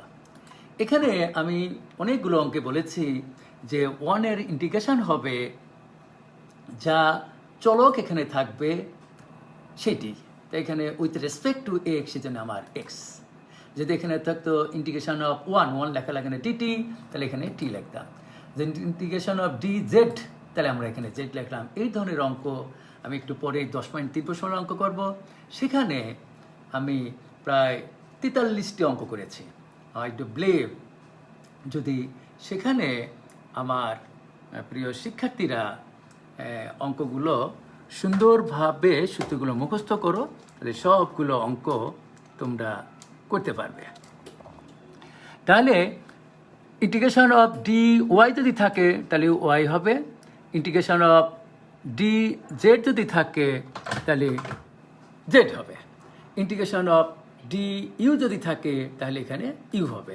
আর যোগ সি অবশ্যই লিখতে হয়, পাশে কমা দিয়ে লিখে দিতে পারো সি একটি ইচ্ছামূলক ধ্রুবক, সরি সি একটি ইন্টিগ্রেটিং কনস্ট্যান্ট। এখানে সি ইচ্ছামূলক ধ্রুবক না, এখানে সি হলো ইন্টিগ্রেটিং কনস্ট্যান্ট লিখতে হবে বা সমাকলনজনিত ধ্রুবক। আমি আবার বলছি, আই রিপিট দিস, এখানে সি সি হলো integrating constant, integrating constant charge নেই, চার্জ দাও। ওকে, এই হলো আমার 10.1-এর। আমি এখনই 10.2-এর 5 মিনিট সময় নেব। যে 10.1 আর 10.2-এর অঙ্কগুলো মূলত একই অঙ্কই, তারপরেও আমি কিছু কিছু অঙ্ক ব্যতিক্রম আছে সেটা বলেই বেশি ইম্পর্টেন্ট 10.3 প্রশ্নমালা, সেই অঙ্কগুলো আমি কি পদ্ধতিতে করব আমার আজকের এই লাইভ ক্লাসে আমি সেখানে 43টি অঙ্ক করেছি। আমার তোমরা 10টা মিনিট সময় দেবে, ওই 43টি অঙ্ক না 43 কোটি অঙ্ক করতে পারবা, 43 লক্ষ অঙ্ক করতে পারবা। সুতরাং ধৈর্য সাথে তোমরা যদি এটি ক্লাস করো অথবা ভবিষ্যতে ভিডিওটি দেখো অনেক উপকার হবে। ডিয়ার স্টুডেন্টস, প্রথম অঙ্কটায় আমি শুরু করেছি যে এখানে 3 হলো কনস্ট্যান্ট। এই 3 এখানে কোনো ব্যাপার না, এখানে 3 থাকতে পারে, 5 থাকতে পারে, 2 থাকতে পারে, হাফ থাকতে পারে, 50 থাকতে পারে, যাই থাকুক না কেন। এখানে আমার এই 3টা কনস্ট্যান্ট আমি বাইরে নিয়ে গেলাম আর 2 দিয়ে গুণ করে 2 দিয়ে ভাগ করলাম। কি জন্য? যে আমার এখানে আমার ত্রিকোণমিতির 7.4 প্রশ্নমালার একটি সূত্র আছে, সেই সূত্রটি হলো সাইন 2 থেটা সমান লেখা যায় 2 sine theta into cos theta. কিন্তু U into V sine X cos x এর পৃথকভাবে মানে পৃথকভাবে ইন্টিগ্রেশনের সূত্র আছে, যে আমি ইতিমধ্যে 26টি সূত্রই বলেছি, কিন্তু sine x into cos x এর কোনো ইন্টিগ্রেশনের সূত্র নাই। সেজন্য আমি এখানে 2 দিয়ে গুণ করে 2 দিয়ে ভাগ করেছি। এর কারণ হলো যে 2 sine x into cos x, এই যে কার্সর দিয়ে দেখতে পাচ্ছ, এই সূত্রটি ত্রিকোণমিতির 7.4 প্রশ্নমালার প্রথম সূত্র। প্রথম সূত্রটি হলো সাইন 2 থেটা মানে সাইন 2x ইজিক্যাল টু লেখা যায় 2 sine x into cos x. তাহলে আমি এখানে দেখতে পেলাম যে এই সূত্রটা পেলার জন্য আমার এখানে 2 দরকার, কিন্তু আছে হলো 3, সেজন্য 3টা আমি বের করে নিয়ে 2 দিয়ে গুণ করে 2 দিয়ে ভাগ করেছি। এখন এই যে কার্সর দেখতে পাচ্ছ 2 সাইন এক্স কস এক্স এর পরিবর্তে সাইন 2x লিখলাম। এবং তোমরা ডিফারেনশিয়াল ক্যালকুলাসে ফাংশন অফ এ ফাংশন তোমরা এই অঙ্কগুলো করেছ, যে একটা ফাংশনের ভিতরে যদি আরেকটা ফাংশন লুকানো থাকে সেই ফাংশনকে বলা হয় function of a function. Ashik আর রহমান ইসমাম ঢাকা ইম্পেরিয়াল কলেজের একজন ভালো একজন কৃতি ছাত্র, আমি ওর জন্য দোয়া করি এবং সবার জন্যই দোয়া করি। শিক্ষার্থীটি প্রতিদিন এই দিয়ে আমার প্রায় 11 নম্বর ক্লাস চলছে, প্রতিটি ক্লাসে সে হাজির থাকে। তোমাকে অনেক ধন্যবাদ আর বিশ্বাস। তুমি আজকে লাইভ ক্লাসে একটি প্রশ্ন করেছ যে বিজোড় সংখ্যাকে কেন 2n-1 দ্বারা ডিনোট করা যায় না। এটি আমি সামনে যে ক্লাসটি হবে সেই ক্লাসে বিস্তারিত বর্ণনা করে দেব। এবং আমি যেহেতু ক্যালকুলাস করাচ্ছি, ইন্টিগ্রাল ক্যালকুলাস, এটাই করো। ওই উত্তরটি বা ব্যক্তিগতভাবে তুমি আমার টেলিফোন করো, আমি তোমার বুঝিয়ে দেবো, বা লাইভ ক্লাসে আমি ওটা বুঝিয়ে দেবো এর ব্যাখ্যা সহ, যে কেন 2n-1 হবে না। এখন এখানে আমার সাইনের ইন্টিগ্রেশন হবে মাইনাস কস, মনে রাখবে। এখানে থাকার কথা হলো এক্স আছে 2x, তাই 2xই লিখবে। তোমরা মনে রাখবা এই 2x রে আবার ডিফারেন্সিয়েশন করতে হয়। ডিফারেন্সিয়াল ক্যালকুলাসে সেই 2x এর ডিফারেন্সিয়েশন হলো 2 দিয়ে গুণ করতে হয়, আর ইন্টিগ্রাল ক্যালকুলাসে এই 2 দিয়ে ভাগ করতে হয়। ডিয়ার স্টুডেন্টস, আমি আবার বলছি এই কথাটি, তোমরা আমার অনেকগুলো অঙ্কে দরকার হবে, যে ডিফারেন্সিয়াল ক্যালকুলাসে এখানে সাইনের ইন্টিগ্রেশন হলো মাইনাস কস, 2x এর মতো 2x লিখবে। আর 2x এর আবার মনে মনে আমরা ডিফারেন্সিয়েশন করে নেব। 2x এর ডিফারেন্সিয়েশন হলো 2, সেই 2 দিয়ে ডিফারেন্সিয়াল ক্যালকুলাসে গুণ করতে হয়, আর ইন্টিগ্রাল ক্যালকুলাসে এটি দিয়ে ভাগ করতে হয়। সেই জন্য আমি এখানে 2 দিয়ে ভাগ করেছি। এই ধরনের আমার অনেকগুলো অঙ্কে দরকার হবে। এরপরে তো calculation minus 3/4 cos 2x + c, তোমরা বুঝতে পেরেছ। 2 নম্বর অঙ্কটাও দেখো, 1 + cos x। এই dxটি তোমরা ইচ্ছা করলে পাশে লিখতে পারো, তাহলে উপরে 1 এর সৃষ্টি হয়। এখানে ফাংশন কিন্তু 1 + cos x না, অ্যাকচুয়ালি ফাংশন হলো 1/1 + cos x। এর ইন্টিগ্রেশন করতে বলছে with respect to x, dx হলো আমার চলক হিসাবে x এখানে। এখন 1 + cos x এর আমি আবার বলছি 10.1 প্রশ্নমালায় যে অঙ্কগুলো করতে এই সূত্রটিও দরকার হয়েছিল। এই সূত্রগুলো ত্রিকোণমিতির 7.5 প্রশ্নমালায় আছে। 1 + cos x সমান লেখা যায় 2 cos² x/2। This is formula. আমি আবার বলছি, কোনো স্টুডেন্ট যদি এই সূত্রগুলো মুখস্থ না করে, তাহলে আমি যতই এখানে চিল্লাচিল্লি করি তোমরা কিচ্ছু বুঝতে পারবে না, পরবর্তীতে ভিডিও দেখে পারবে না। আগে সূত্রগুলো মুখস্থ করবে। গণিত সূত্র নির্ভর সাবজেক্ট। এখানে তাহলে 2 cos² x/2, এই 2টা সামনে নিয়ে গেলাম। 1/cos² সমান sec² x। এখানেও সেরকম। ডিয়ার স্টুডেন্ট দেখো, বলবা sec² x এর ইন্টিগ্রেশন হলো tan, যা অ্যাঙ্গেল থাকবে। এখানে থাকার কথা ছিল x, আছে হাফ x। এখানে আমি আবার বলি হাফ x এর ডিফারেন্সিয়েশন হলো হাফ। এই হাফ দিয়ে আমি ইন্টিগ্রাল ক্যালকুলাসে ভাগ করেছি। যদি ডিফারেন্সিয়াল ক্যালকুলাস হতো তাহলে হাফ দিয়ে গুণ করতাম। তাহলে এই কথাটি আর হার্ড ডিস্কে মুখস্থ করো, যে ডিফারেন্সিয়াল ক্যালকুলাসে গুণ করতে হয় আর ইন্টিগ্রাল ক্যালকুলাসে ভাগ করতে হয়। এর ধরনের অনেক কথা আমি এই অনেকগুলো অঙ্কে এই কথাটা বলবো। যোগসি, এটা উত্তর দেখতে পাচ্ছে হাফ কাটা। এই অঙ্কটিও আমি 10.1 প্রশ্নমালার এই জাতীয় অঙ্কগুলো করেছি, যেখানে θ/2 থাকা আর t/2 থাকা আর x/2 থাকা একই কথা। তা আমার এখানে কস স্কয়ার থিটা বাই 2 এর কোনো সূত্র নাই, যে 26টি সূত্র বলেছি নাই। সুতরাং এখানে আমি 2 দিয়ে গুণ করে 2 দিয়ে ভাগ করলাম কেন, হাফ দিয়ে গুণ করলাম কেন, যে 2 cos স্কয়ার থিটা বাই 2 সমান 1 প্লাস কস থিটা। তারপরে তো বুঝতে পেরেছ, সরাসরি লিখে দিলাম। এখন 1 এর ইন্টিগ্রেশন হলো with respect two D theta মানে থিটা, সেজন্য থিটা লিখেছি, কস এটা। আমার বিশ্বাস এই অঙ্কগুলো তোমরা বুঝতে পেরেছ। 4 নম্বর অঙ্কটাও আমি বুঝিয়ে দিই, যে 1 minus sine x 1 plus sine x নিয়ে ত্রিকোণমিতিতে কোনো সূত্র নাই। সূত্র আছে 1 plus cos x 1 minus cos x. কিন্তু এখানে আমার অঙ্ক আছে 1 বাই 1 মাইনাস সাইন এক্স। তাহলে কি করতে হবে, এই জাতীয় অঙ্কে লব ও হরকে এমন কিছুতে গুণ করতে হয় যাতে এ স্কোয়ার মাইনাস বি স্কোয়ারের ফর্মুলা পড়ে। তাহলে এখানে 1 মাইনাস সাইন এক্স আছে, তার অপোজিট কি 1 প্লাস সাইন এক্স। আমি লব ও হরকে 1 প্লাস সাইন এক্স দ্বারা গুণ করেছি। যদি এখানে আমার অঙ্কটা থাকতো নিচে 1 প্লাস সাইন এক্স, তাই লব ও হরকে আমি 1 minus sine x by 1 minus sine x দ্বারা গুণ করতাম।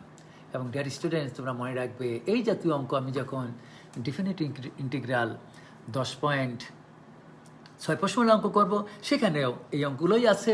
পার্থক্য শুধু সেখানে আপার limit, lower limit, lower limit, আপার লিমিট নির্দিষ্ট এই সীমাটা দেওয়া থাকে, তখন সি লেখা লাগে না। এখানে তোমরা দেখতে পাচ্ছ এই স্কয়ার আর বি স্কয়ার ফর্মুলা নিয়মে 1 মাইনাস সাইন স্কয়ার এক্স হলো 19 সূত্র, 1 মাইনাস সাইন স্কয়ার এক্স সমান কস স্কয়ার এক্স। এরপরে 1 by cos square x. Intermediate একজন শিক্ষার্থীর জন্য এই calculation it is not a matter. এখানে 1 by cos x into sine by cos x লিখলাম কেন, যে 1 বাই কস স্কয়ার এক্স সমান সেক স্কয়ার এক্স। প্রতিটা লাইন আমি ধাপে ধাপে এখানে লিখেছি। 1 বাই কস এক্স সমান sec x, sine x by cos x সমান টেন এক্স। এখন আমি সেক স্কয়ার এক্সের মতো ইন্টিগ্রেশন করলাম, আর সেক এক্স টেন এক্সের ইন্টিগ্রেশন করলাম।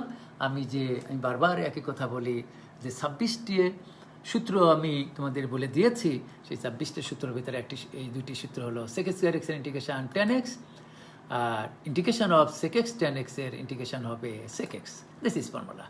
আমি এখানে আর দুইটা অঙ্ক বুঝিয়ে আমি 10.3 অঙ্কগুলো করব। ওই অঙ্কগুলো বেশি ইম্পর্টেন্ট, তোমরা মনোযোগ সহকারে অঙ্কগুলো অবশ্যই শুনবে বলে আমার বিশ্বাস। পরবর্তীতে ভিডিও দেখবে।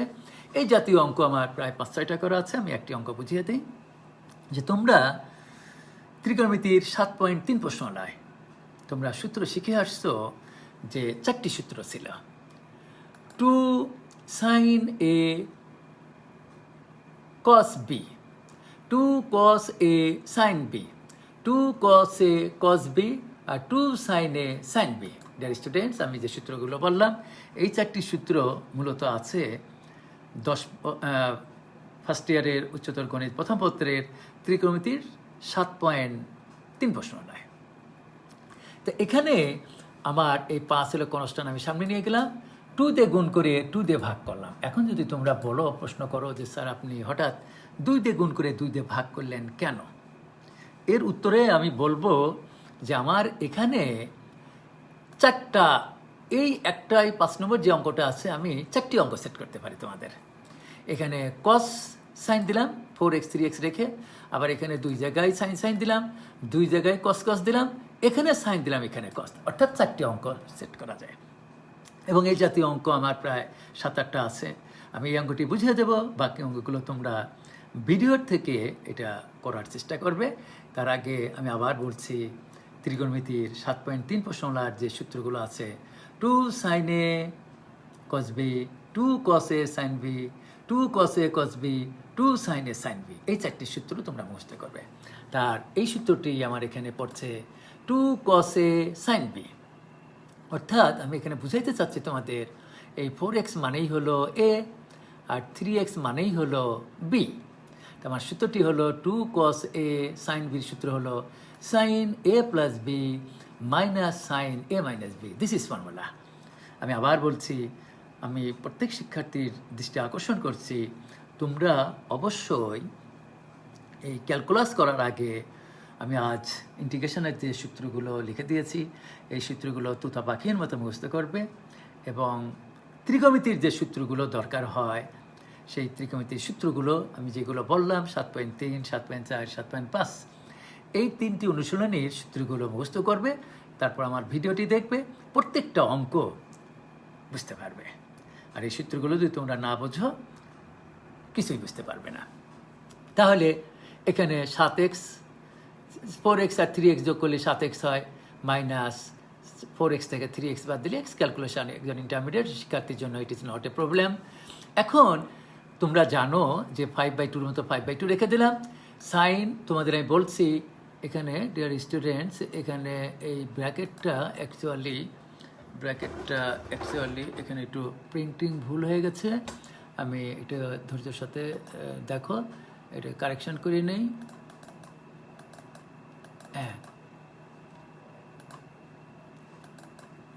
এখানে আমার এই ব্র্যাকেটটা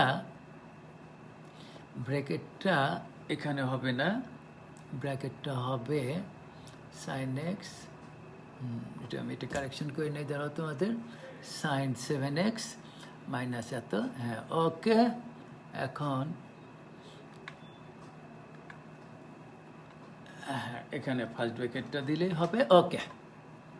এখন তোমরা দেখতে পাচ্ছ 4x আর 3x 7x, এটা হ্যাঁ। এখন বলো 5/2 হলো কনস্ট্যান্ট, দুটো ফাংশনের সঙ্গে আছে সাইন 7x, এর ইন্টিগ্রেশন কি হবে? সাইনের ইন্টিগ্রেশন মাইনাস কস, যা আছে তাই লিখবে। এখানে অতিরিক্ত আমি বারবার বলছি যে 7x এর ডিফারেন্সিয়েশন 7, বা সেই কথাটি আমি বারবার বলি যে অতিরিক্ত যা থাকে ডিফারেন্সিয়াল ক্যালকুলাস হলে সেখানে গুণ করতাম, ইন্টিগ্রাল ক্যালকুলাসে এই যে 7 এটা দিয়ে ভাগ করতে হয়। কোনো প্রফেসর নিচে 7 না লিখে 1/7 লেখে। আজ থেকে তোমরা মনে রাখবা, কোনো কিছুকে 7 দিয়ে ভাগ করা আর 1/7 দিয়ে গুণ করা এক কথা। আর সাইন এক্স এর এখানে এই ইন্টিগ্রেশন চিহ্ন এখানেও আছে, সাইন এক্স এর ইন্টিগ্রেশন মাইনাস কস এক্স, এই মাইনাস আর সূত্রের মাইনাস মিলে প্লাস হয়ে গেছে। এই পর্যন্ত রেখে দিলেও নম্বর পাবা, তারপরে আমি আবার ক্যালকুলেশন করে দিয়েছি, এটা না করলেও চলে। 7 নম্বর অঙ্কটাও তোমরা দেখতে পাচ্ছ। আমি বলেছিলাম যে 7.3 প্রশ্নলার 4টে সূত্র আছে, তোর মধ্যে চতুর্থ সূত্র হলো 2 sin a sin b। তা এখানে তোমার সাইন এ 5x রে কল্পনা করবে আর 3x রে b কল্পনা করবে, তাহলে সাইন এ সাইন বি সূত্র, কিন্তু তার সামনে একটা 2 দরকার, 2 কি আছে? নাই। তাহলে আমি অঙ্কটা করার জন্য 2 দিয়ে গুণ করে 2 দিয়ে ভাগ করেছি, মানে হাফ দিয়ে গুণ করেছি, একই কথা। এখন এই যে কার্সর দেখতে পাচ্ছ, এই কার্সরের সূত্র হলো 2 sin a sin b, এই সূত্র হলো cos a minus b minus cos a plus b। এরপরে আমার বিশ্বাস এই ক্যালকুলেশন তোমরা আগের যে অঙ্কটা করেছি সেইভাবে। এখানে অঙ্কটা দেখো, আমি এখানে আমার অঙ্কটা সেই আগের অঙ্কগুলোর কস 2 একটা দরকার। তা আমার এখানে যেহেতু 2টা নাই, সেজন্য আমি এখানে কি করেছি, 2 এখানে আমি গুণ করে আবার 2 দিয়ে ভাগ করেছি। এই 2কে বলা হয় ফর্মুলা 2। অবশ্যই তোমরা এটি বুঝতে পেরেছ। আমি ডেস্কটপে যে কারেকশান করেছি অতি দ্রুত এইগুলো আমি কম্পোজ করেছি, প্রিন্টিং কিছু 2-1টা ভুল থাকতে পারে, তুমি এটা অতি চর আমি I am trying my best যাতে কোনো এরর না থাকে, ভুল না থাকে। এখন দেখতে পাচ্ছ যে এখানে অঙ্ক হলো 2, কেন নিলাম? এই 3 কনস্ট্যান্ট সামনে নিয়ে গেলাম, একই অঙ্ক যে 2 cos a cos b সূত্র cos a plus b plus cos a minus b। তারপরে সেই আগের সূত্রই cos এর ইন্টিগ্রেশন হলো সাইন 4x এর মতো 4x থাকে, অতিরিক্ত 4 সেই 4 দিয়ে ভাগ করেছি, একই কথাই বারবার বলছি। এখানে 2 দিয়ে ভাগ করে দিলাম। ডিফারেন্সিয়াল ক্যালকুলাসে গুণ করতে হয় আর ইন্টিগ্রাল ক্যালকুলাসে ভাগ করতে হয়, এটা আমি বারবার বলি। ডিফারেন্সিয়াল ক্যালকুলাসে গুণ করতে হয় আর ইন্টিগ্রাল ক্যালকুলাসে ভাগ করতে হয়। এই যে 2, এটাই যে ডিফারেন্সিয়াল ক্যালকুলাস হতো, তাহলে cos x এর ডিফারেন্সিয়েশন করার পরে ইন্টু 2 দিতাম, আর ইন্টিগ্রাল ক্যালকুলাসে এই 2 দিয়ে ভাগ করতে হয়, এটা মনে রাখবে।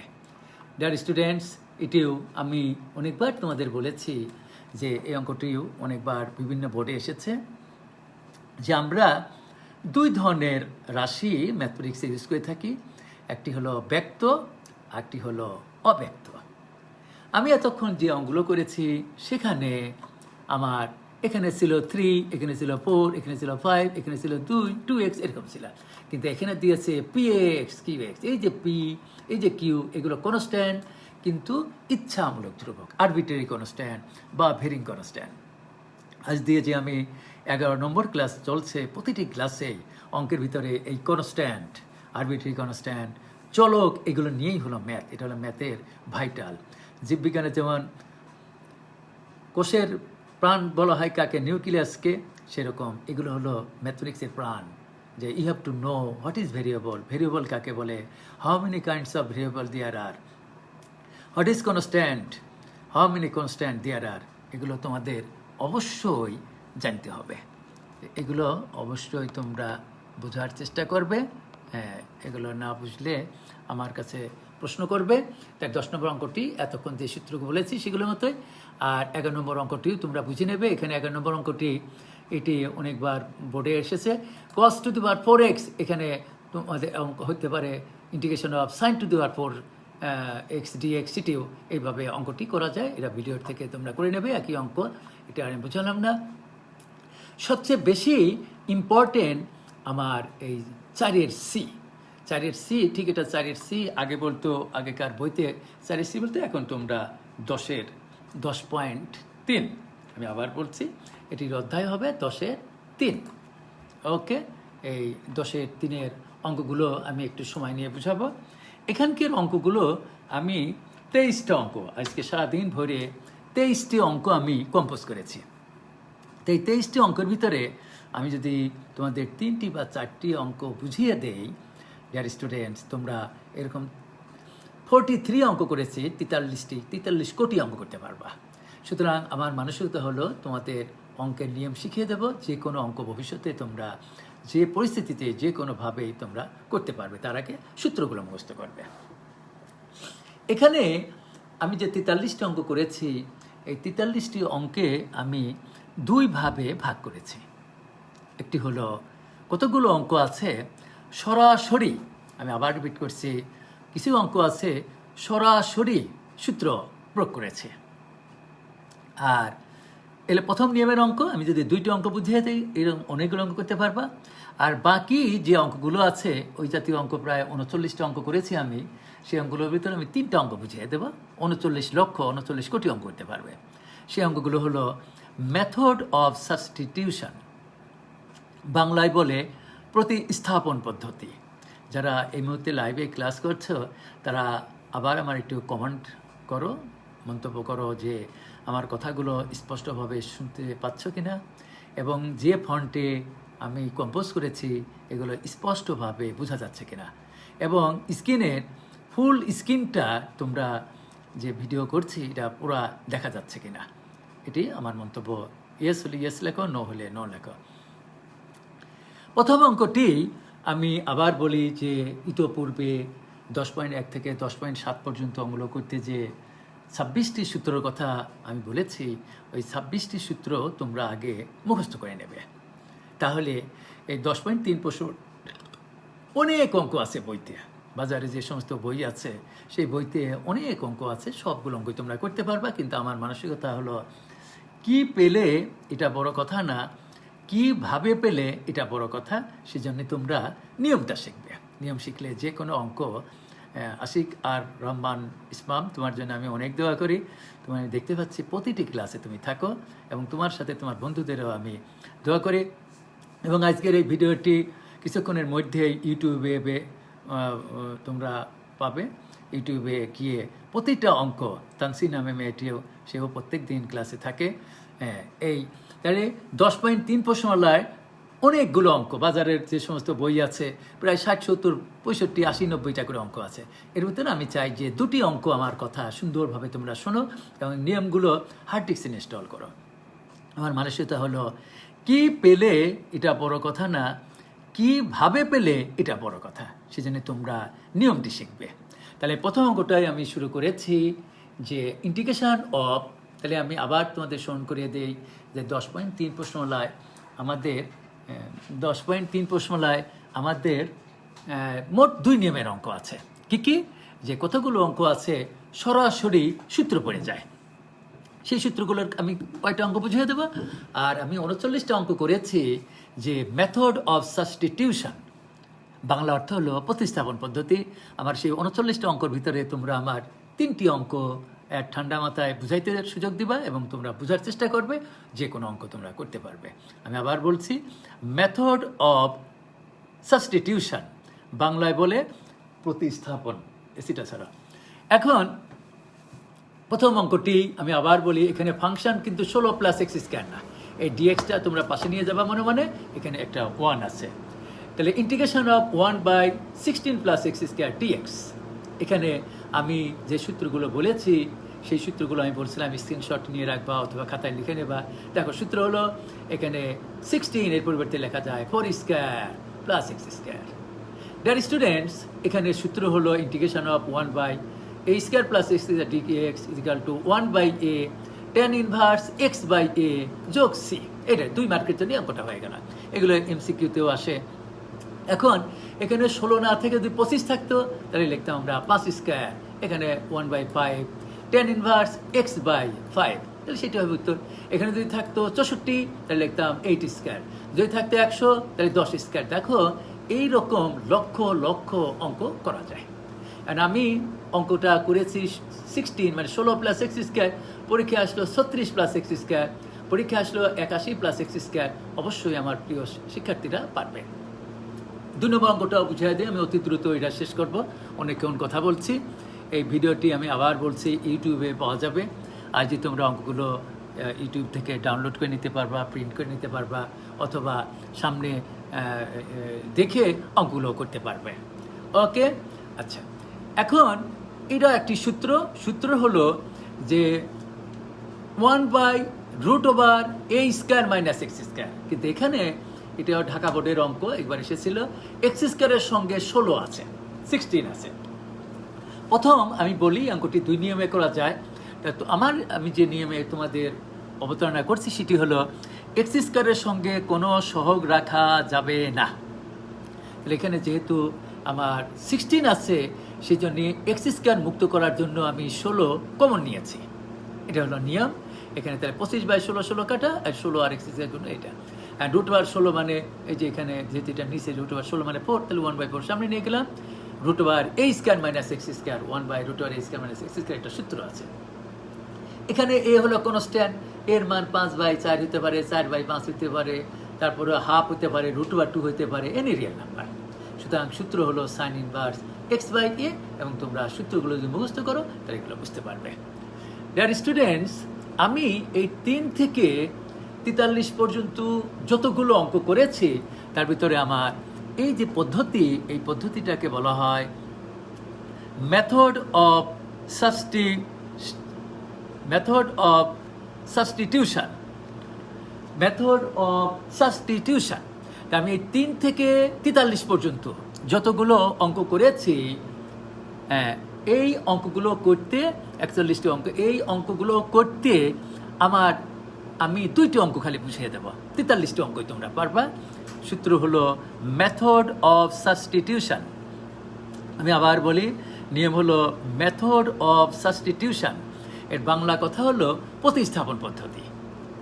এখন কখন এই প্রতিস্থাপন সূত্রটি অ্যাপ্লাই করবে, এবং আমি আবার স্মরণ করে দিচ্ছি যে এই 10.3 প্রশ্নমালার অঙ্ক যদি কোনো শিক্ষার্থী ভালো মতো বোঝে, যেদিন আমি 10.6 প্রশ্নমালার ডিফিনিট ইন্টিগ্রাল করব, সেখানে আমার সিটে মানে আমি আমার লাইভ ক্লাসে 62টা অঙ্ক সেখানে করা আছে, সেখানেও আমি 4-5টা অঙ্ক বুঝাই দেবো, 62টা অঙ্কই তোমরা করতে পারবে। সুতরাং কি পেলে এটা বড় কথা না, কিভাবে পেলে এটা বড় কথা, এটা তোমরা বুঝার চেষ্টা করবে। ওকে ডিয়ার স্টুডেন্টস, এখন 2টি ফাংশন যদি ভাগ হিসাবে থাকে, অথবা 2টি ফাংশন যদি গুণ হিসাবে থাকে, তাহলে এমন একটি ফাংশনকে তোমরা জেড ধরবে বা টি ধরবে বা ইউ ধরবে। আমি অনেকবার বলেছি যে নোটেশন ইজ নট ম্যাথমেটিক্স। কোনো সিম্বলকে, কোনো প্রতীককে আমরা কখনো ম্যাথমেটিক্স বলবো না। সুতরাং আমি এখানে জেড ধরেছি, তোমরা ইচ্ছা করলে টি ধরতে পারো। আমি যখন ঢাকা বিশ্ববিদ্যালয়ে পড়াশোনা করতাম আমার স্যাররা ধরতেন ইউ, আমি যখন ইন্টারমিডিয়েট পড়তাম আমার স্যার ধরতেন টি, আমি ধরেছি জেড। সুতরাং নোটেশন ইজ নট ম্যাথমেটিক্স। এখানে আমি জেড ধরেছি, যা ইচ্ছা টিও ধরতে পারো, ইউ ধরতে পারো। তো এখানে তোমাদের প্রশ্ন হলো 2টি ফাংশন, এখানে একটি হলো সাইন ইনভার্স এক্স, আর একটি হলো 1/√1 মাইনাস এক্স স্কোয়ার। এই 2টি ফাংশনের এমন একটিকে জেড ধরবে যা ডিফারেন্সিয়েশন করলে অপরটি পাওয়া যায়। ডিয়ার স্টুডেন্টস, আমি এখানে সাইন ইনভার্স এক্স রে জেড ধরেছি। অ্যান্ড ডিফারেন্সিয়েশনের সূত্র দিকে হয়ে না জানো তাহলে কিন্তু এই অঙ্কগুলো বুঝবে না, যে সাইন ইনভার্স এক্স এর ডিফারেন্সিয়েশন 1/√1 - x²। আর এখানে এই যে পদ্ধতি, এই পদ্ধতিটার নাম হলো মেথড অফ সাবস্টিটিউশন। dz/dx, এই ডিএক্সটা পাশে নিয়ে যেতে হয়। এখন আমি এখানে সাইন ইনভার্স এক্স এর পরিবর্তে জেড বসিয়েছি। এটা যদি পাশে নিয়ে যাও তাহলে একটা 1 এর সৃষ্টি হলো, এই যে সেই 1/√1 - x² dx is equal two DZ. এই যে সেই জন্য আমি এখানে ডিজেড নিয়ে এসেছি। অর্থাৎ কোনো অঙ্কে যদি জেড আনো সেখানে অপারেটর ডিএক্স রাখা যাবে না, সেখানে অপারেটর ডিজেড আনতে হবে। আজকে আমি যে প্রথম সূত্রটি বলেছিলাম x⁴n, তাহলে এখানে n মানে হলো 1 আর x মানে জেড, তাহলে জেডের পাওয়ার 1 আর 1 ফর্মুলা 1 যোগ করতে হয়, 1 আর 1 যোগ করলে 2, সেই 2 দিয়ে ভাগ করতে হয়। আমি সরাসরি লিখেছি ½ z²। যারা প্রথমে ক্লাসে ছিলেন না তারা আমার ভিডিওটি দেখে নেবে যে x⁴n এর সূত্র হলো, এখানে যাই পাওয়ার থাকে, যদি জেডের পাওয়ার 100 থাকতো তাহলে 100 যোগ 1 মানে 101 হইতো বাই 100। আমি এই কথাটা অনেকবার বলেছি যে কোনো কিছুকে 2 দিয়ে ভাগ করা আর হাত দিয়ে গুণ করা এক কথা। সুতরাং আমার এই নিচে 2 না লিখে সরাসরি হাফ লিখেছি।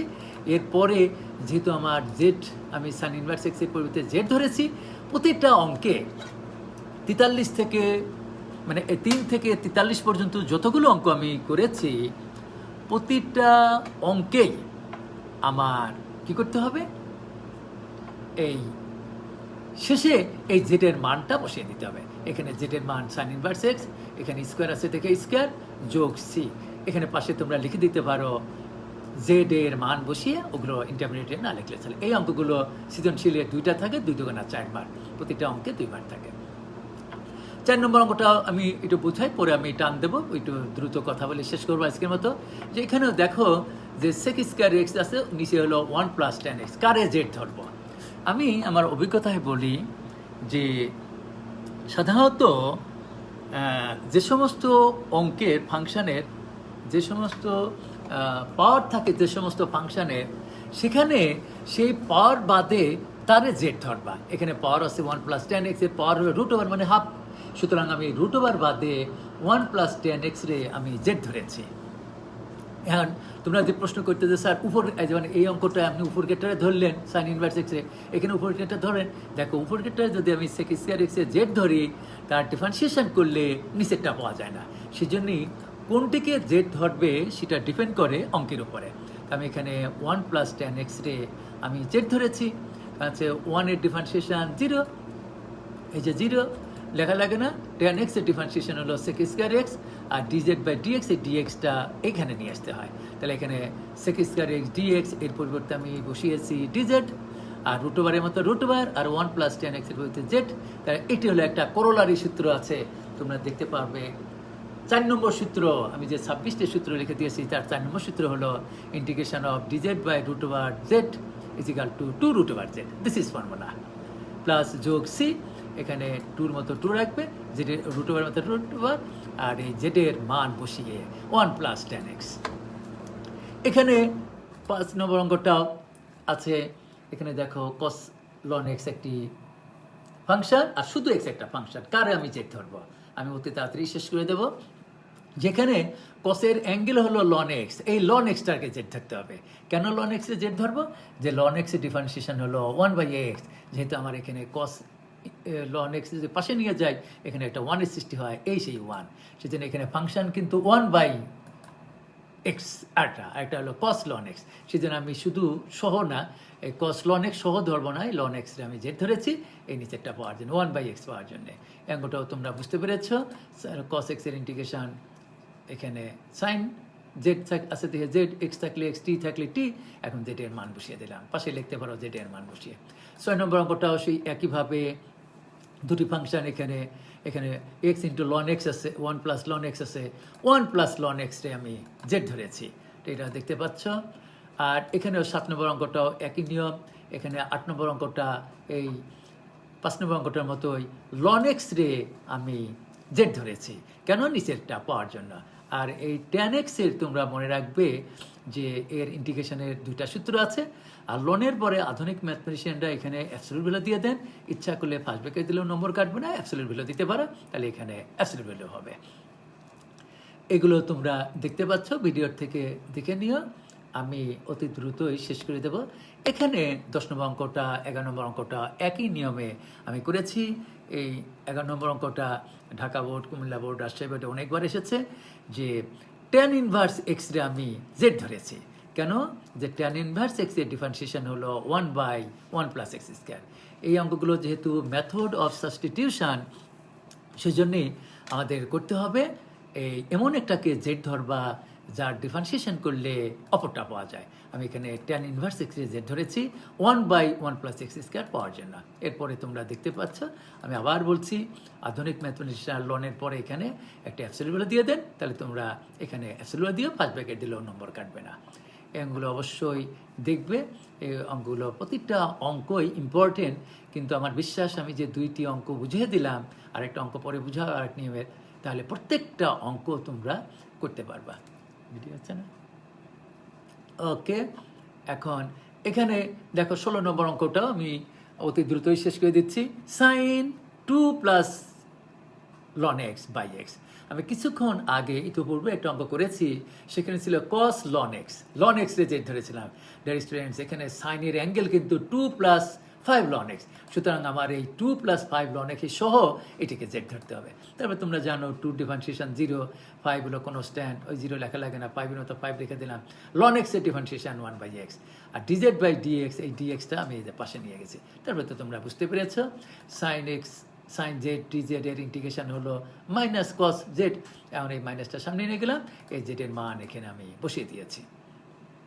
একইভাবে এই অঙ্কগুলো 18 নম্বর অঙ্কটা, 19 নম্বর অঙ্কটা হুবহু আমি এতক্ষণ যে অঙ্কগুলো তোমাদের আপ্রাণ চেষ্টা করেছি বোঝানোর, সেই একই অঙ্ক এখানেও দেখো। এখানে উপরে আছে tan x, নিচে ln cos x। এখানে আমার tan x রে ডিফারেন্সিয়েশন করলে sec স্কয়ার x হয়। এই অঙ্কে ডিফারেন্সিয়েশন করে ইন্টিগ্রেশন করতে হয়, সেজন্য এর নাম হলো মেথড অফ সাবস্টিটিউশন। সুতরাং উপরটা ধরলে নিচেরটা পাওয়া যায় না, সেজন্য আমি নিচেরটারে জেড ধরেছি। এরপরে তোমরা দেখতে পাচ্ছ ডিফারেন্সিয়েশন করে আমি এটা অঙ্ক, এই যে এখানে আমি অ্যাবসলিউট ভ্যালু দিয়ে দিচ্ছি, এরকম অ্যাবসলিউট ভ্যালু দিতে পারো। এই অঙ্কটাও আমি উপরে একটি ফাংশন আছে exponential function e to the power x, e to the power minus x। আমি নিচেরটারে জেড ধরেছি উপরকেটা পাওয়ার জন্য, কিন্তু উপরকেটা ডিফারেন্সিয়েশন করলে নিচেরটা পাওয়া যায় না, বিধায় আমি নিচেরটা জেড ধরেছি। And e to the power x এর differentiation e to the power x, আর e to the power minus x এর ডিফারেন্সিয়েশন তোমরা জানো minus e to the power minus x, সেজন্য আমি নিচেরটারে জেড ধরেছি। পরে সূত্র এখানে আমি আবার বলছি অ্যাবসলিউট ভ্যালু দিতে পারো, তাহলে এখানে অ্যাবসলিউট ভ্যালু দেবে, ফার্স্ট ব্র্যাকেট দিলেও ভুল না। এই অঙ্কটি খুবই ইম্পর্টেন্ট, 22 নম্বর অঙ্কটি। এখানে 22 নম্বর অঙ্কটি 1 integration of 1 e to the power x plus 1, এটি হলো function with respect to x মানে dx। এইটি এমন কোনো অঙ্কর সরাসরি সূত্র পড়ে নাই, আবার নিচেরটারে ধরলে উপরে এটা পাওয়া যায় না, উপরে ধরলে নিচে পাওয়া যায় না। সেই জন্যই এই অঙ্কটি একটি এক্সেপশনাল অঙ্ক। লব ও হরকে e to the power x একটি function, e to the power exponential function এর opposite e to the power minus x দ্বারা লব ও হরকে গুণ করতে হয়। এরপরে তোমরা বুঝতে পেরেছো e টু দি পাওয়ার 0 মানে 1 বসিয়েছি আমি। পরে সাবস্টিটিউশন মেথড, অর্থাৎ দুটি ফাংশন তৈরি করে নিলাম, নিচেরটিকে আমি জেড ধরে উপরেরটা পেয়েছি, মেথড অফ সাবস্টিটিউশন নিয়মে আমি করেছি। 24 নম্বর অঙ্কটাও সেই একই অঙ্ক। 25 নম্বর আমি একটু বুঝিয়ে দিই। এখানে দুটি ফাংশন গুণ হিসাবে আছে, ভাগ হিসাবেও থাকতে পারে, যেমন 24 নম্বর অঙ্কটা ভাগ হিসাবে আছে। এখানে আমি অঙ্কটি করার সময় এমন একটিকে জেড ধরবো যার ডিফারেন্সিয়েশন করলে অপরটা পাওয়া যায়। তোমরা বলতে পারো যে স্যার আপনি সেক এক্স এর জেড ধরলেন না কেন? দেখো সেক এক্স এর ডিফারেন্সিয়েশন করলে সেক এক্স tan x পাওয়া যায়। এই সূত্রগুলো কিন্তু অবশ্যই মুখস্থ করবে। আর আমি বলেছি সবসময় পাওয়ার বাদে ধরতে হয়, তাহলে এখানে পাওয়ার হলো 3 বাদে tan x এর শুধু জেড ধরবা। tan x এর জেড ধরলে tan x এর ডিফারেন্সিয়েশন হলো sec square x, dz by dx এর নিচের dxটা এখানে নিয়ে আসতে হয়, মেথড অফ সাবস্টিটিউশন। এখন z এর পাওয়ার 3, তা এখন 3 হলে আমার প্রথম সূত্র ছিল x to the power n এর সূত্র, যা পাওয়ার থাকে তার সঙ্গে 1 যোগ করতে হয়, তত দিয়ে ভাগ করতে হয়। এখানে z টু দি পাওয়ার 3 আর 1 যোগ করলে 4 বাই 3 যোগ 1 4, নিচে না লিখে আমি 1/4 লিখেছি, পরে z এর মান বসিয়ে দিলাম। এরপরে 26 নম্বর অঙ্কটাও তোমরা অবশ্যই পারবে। cos x একটি function into cos sin x একটি ফাংশন। এখানে cos-এর অ্যাঙ্গেল হলো sin x, এই sin x এ তোমরা জেড ধরবে। অঙ্কটিও খুব ইম্পর্টেন্ট। এখানে 27 নম্বর অঙ্কটাও e to the power sin x, এই sin x রে জেড ধরে এভাবে করতে হবে। আর 28 29 নম্বর অঙ্কগুলো একইভাবে তোমরা ভিডিওর থেকে দেখে নেবে, আর বিশ্বাস তোমাদের উপকার হবে। 33 নম্বর অঙ্কটাও আমি বলেছি যে ই লব হরকে e⁴x দিয়ে গুণ করে আমার এমন দুটি ফাংশনে পরিণত করে নিতে হবে যার মেথড অফ সাবস্টিটিউশন সূত্রটি অ্যাপ্লাই করা যায়। এরপরে 34 নম্বর অঙ্কটা 35 নম্বর অঙ্কটা ঠিক একইভাবে অনেকগুলো অঙ্ক আমি এখানে করেছি। আই ডু বিলিভ তোমাদের উপকার হবে। 36 আর 37 নম্বর অঙ্কগুলো অধিকতর ইম্পর্টেন্ট, এই দুটি অঙ্ক অবশ্যই বুঝবে। তো আমি 37 নম্বর অঙ্কটি একটু বুঝিয়ে দিই তোমাদের, তারপরে আমি শেষ করে দেব। যে এখানে এমন কিছু দিয়ে গুণ করলেও হবে না লব হরকে, সুতরাং আমি tan x মানে sin x by cos x লিখেছি। তারপর তোমরা দেখতে পাচ্ছ যে আমি লসাগু করলাম, লসাগু করে এটা জটিল ভগ্নাংশ উল্টিয়ে দিলাম। এরপরে আমি অঙ্ক করার স্বার্থে 2 দিয়ে গুণ করে 2 দিয়ে ভাগ করেছি। ভাগ করার পরে আমি দেখো আমি এখানে sin x যোগ করে sin x বিয়োগ করেছি। sin x কেন করলাম, যে cos x plus sin x by cos x plus sin x আংশিক ভগ্নাংশ নিয়মে করে এটা 1 হলো। আমি এখানে একটু সময় নেব 1 মিনিট। যে ইন্টিগ্রাল ক্যালকুলাসে একটা সূত্র আছে যে দুটি ফাংশন যদি ভাগ হিসাবে থাকে, নিচে যদি কোনো ফাংশন থাকে সেই ফাংশনের ডিফারেন্সিয়েশন যদি উপরে থাকে তাহলে লেখা যায় লন নিচের ফাংশনটি। এখানে তোমরা ইচ্ছা করলে একটি অ্যাবসলিউট ভ্যালু দিতে পারো, আমি ফার্স্ট ব্র্যাকেট দিয়েছি, এটা কোনো ভুল না। দেখো cos x plus sin x এটি একটা আমি ফাংশন ধরেছি। cos x এর ডিফারেন্সিয়েশন করলে কি হয় মাইনাস sin x, যোগ sin x এর ডিফারেন্সিয়েশন করলে কি হয় cos x হয়। তাহলে আমার সূত্র হলো ইন্টিগ্রেশন অফ উপরে একটা ফাংশন থাকবে, নিচে একটি ফাংশন থাকবে, নিচে যে ফাংশনটি থাকবে তার ডিফারেন্সিয়েশন যদি উপরে থাকে তাহলে লেখা যায় লন নিচের ফাংশনটি। সেই সূত্র ডিয়ার স্টুডেন্টস আমি অ্যাপ্লাই করেছি। তোমরা এখানে ফার্স্ট ব্র্যাকেট না দিয়ে অ্যাবসলিউট ভ্যালু দিতে পারো। লনের পরে সবসময় আধুনিক ম্যাথমেটিশিয়ানরা অ্যাবসলিউট ভ্যালু দেয়, ফার্স্ট ব্র্যাকেট দিলেও নম্বর কাটবে না। 38 নম্বর অঙ্কটিও আমি তাড়াতাড়ি শেষ করব। যে এখানে এমনভাবে অঙ্কটি সেট করা হয়েছে যে নিচেটারে জেড ধরলে উপরে এটা পাওয়া যায় না, বিধায় আমি এক্স দেওয়ার পরে এক্স স্কোয়ার হোল স্কোয়ার করলাম, করে নিয়ে এই যে এক্স স্কোয়ারকে আমি জেড ধরে মেথড অফ সাবস্টিটিউশন নিয়ে আমি করলাম। আর এই অঙ্কটিও ঢাকা বোর্ডে একবার এসেছিল। দুটি ফাংশনের এই জাতীয় অঙ্কগুলোয় রুটের ভিতরে যা থাকে রুট বাদে সেই জিনিসটাকে জেড স্কোয়ার করতে হয়। তারপরে তোমরা এই অঙ্কটি দেখে নেবে। এইভাবে অঙ্কটি করেছি, এখানে সূত্র আছে। 40 নম্বর অঙ্ক দেখো x ln x whole square আছে, তা লন এক্সের আমি জেড ধরেছি, কেন লন এক্সের ডিফারেন্সিয়েশন 1/x, এই যে মেথড অফ সাবস্টিটিউশনে এখানে জেড স্কোয়ার পর, তাহলে 1/z স্কোয়ারে ইনভার্স করে নিলাম। এখানে যে এন মানে -2, প্রথম সূত্র পেলে অঙ্কটা করেছে, শেষে জেডের মান বসিয়ে দিলাম। এখানে 41 নম্বর অঙ্কটিও তোমরা ভিডিওর থেকে করে নেবে। সর্বশেষ আমি 42 আর 43 নম্বর অঙ্কটা করে আজকের মতো শেষ করব। এর অঙ্কটি দেখো যে উপরে integration of 1 plus cos x by x plus sine x dx আমার এই অঙ্ক।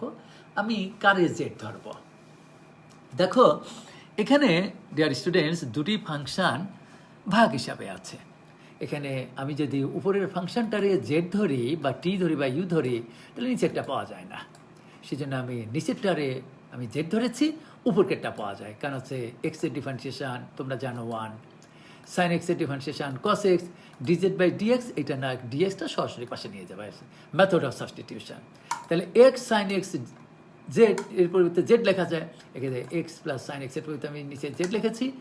আর 1 plus cos x bracket dx যদি উপরে নিয়ে যাই এর পরিবর্তে লেখা যায় ডিজেড, তাহলে উপরে এটি হলো আমার সূত্র। আমি যে সূত্রগুলো লিখে দিয়েছি তার 3 নম্বর সূত্র। সেখানে আছে integration of dx by x is equal two loan x. এখানে জেড আছে, জেড লিখেছি, অ্যাবসেটগুলো দেওয়া উত্তম, ফার্স্ট ব্র্যাকেট দিলেও চলে, জেডের মানটি এখানে বসিয়ে দিলাম। This is answer. 43 নম্বর অঙ্কটি এই ধরনের অঙ্ক আমি অনেকবার বলেছি যে e⁻x - 1 সমান জেড ধরেছি, -1 এর ডিফারেন্সিয়েশন 0, e⁻3x এর ডিফারেন্সিয়েশন e⁻3x হবে। এখানে অতিরিক্ত 3 ডিফারেন্সিয়াল ক্যালকুলাসে 3x এর ডিফারেন্সিয়েশন করার পরে যে 3 সেই 3 দিয়ে গুণ করতে হয়। আর ইন্টিগ্রাল ক্যালকুলাসে অতিরিক্ত যা ডিফারেন্সিয়েশন করার পরে পাওয়া যায় সেটি দিয়ে ভাগ করতে হয়। এই কথাটি আমি অনেকবার বলেছি। ডিয়ার স্টুডেন্টস, আমি এখানে তোমাদের যেহেতু ইতিপূর্বে ডিফারেন্সিয়াল ক্যালকুলাসের অঙ্কগুলো করেছি, গুরুমান লঘুমান সাকসেসিভ ডিফারেন্সিয়েশন এবং তোমাদের মূল নিয়ম সেই সংক্রান্ত এখানে আমি দুটি অঙ্ক দিয়েছি, এগুলো তোমরা করার চেষ্টা করবে। আর এর পরবর্তী যে অঙ্কগুলো থাকলো ইন্টিগ্রেশন অনেক বড় অধ্যায় তোমরা জানো 10.4 10.5 10.6 10.7 আমি একটি নির্দিষ্ট সময় আমি তোমাদের জানাবো সেইটিও একটি ক্লাস করে সেটি এই ভিডিওটি তোমরা ইউটিউবে পাবে আমার বিশ্বাস যারা লাইভে ক্লাস করলে যে কোনো কলেজের শিক্ষার্থী হও না কেন তোমরা বাংলাদেশের এবং পরবর্তীতে তোমরা যারাই ইন্টারমিডিয়েট লেভেলের একাদশ এবং দ্বাদশ শ্রেণীর যে সমস্ত শিক্ষার্থী এই ভিডিওটি ইউটিউব থেকে দেখতে পারবে আমার বিশ্বাস উপকার হবে বলে আমার বিশ্বাস আমি তোমাদের সবার জন্য দোয়া করি আমার জন্য তোমরা দোয়া করবে friendship to all but malice to none be friendly but not familiar সবাইকে ধন্যবাদ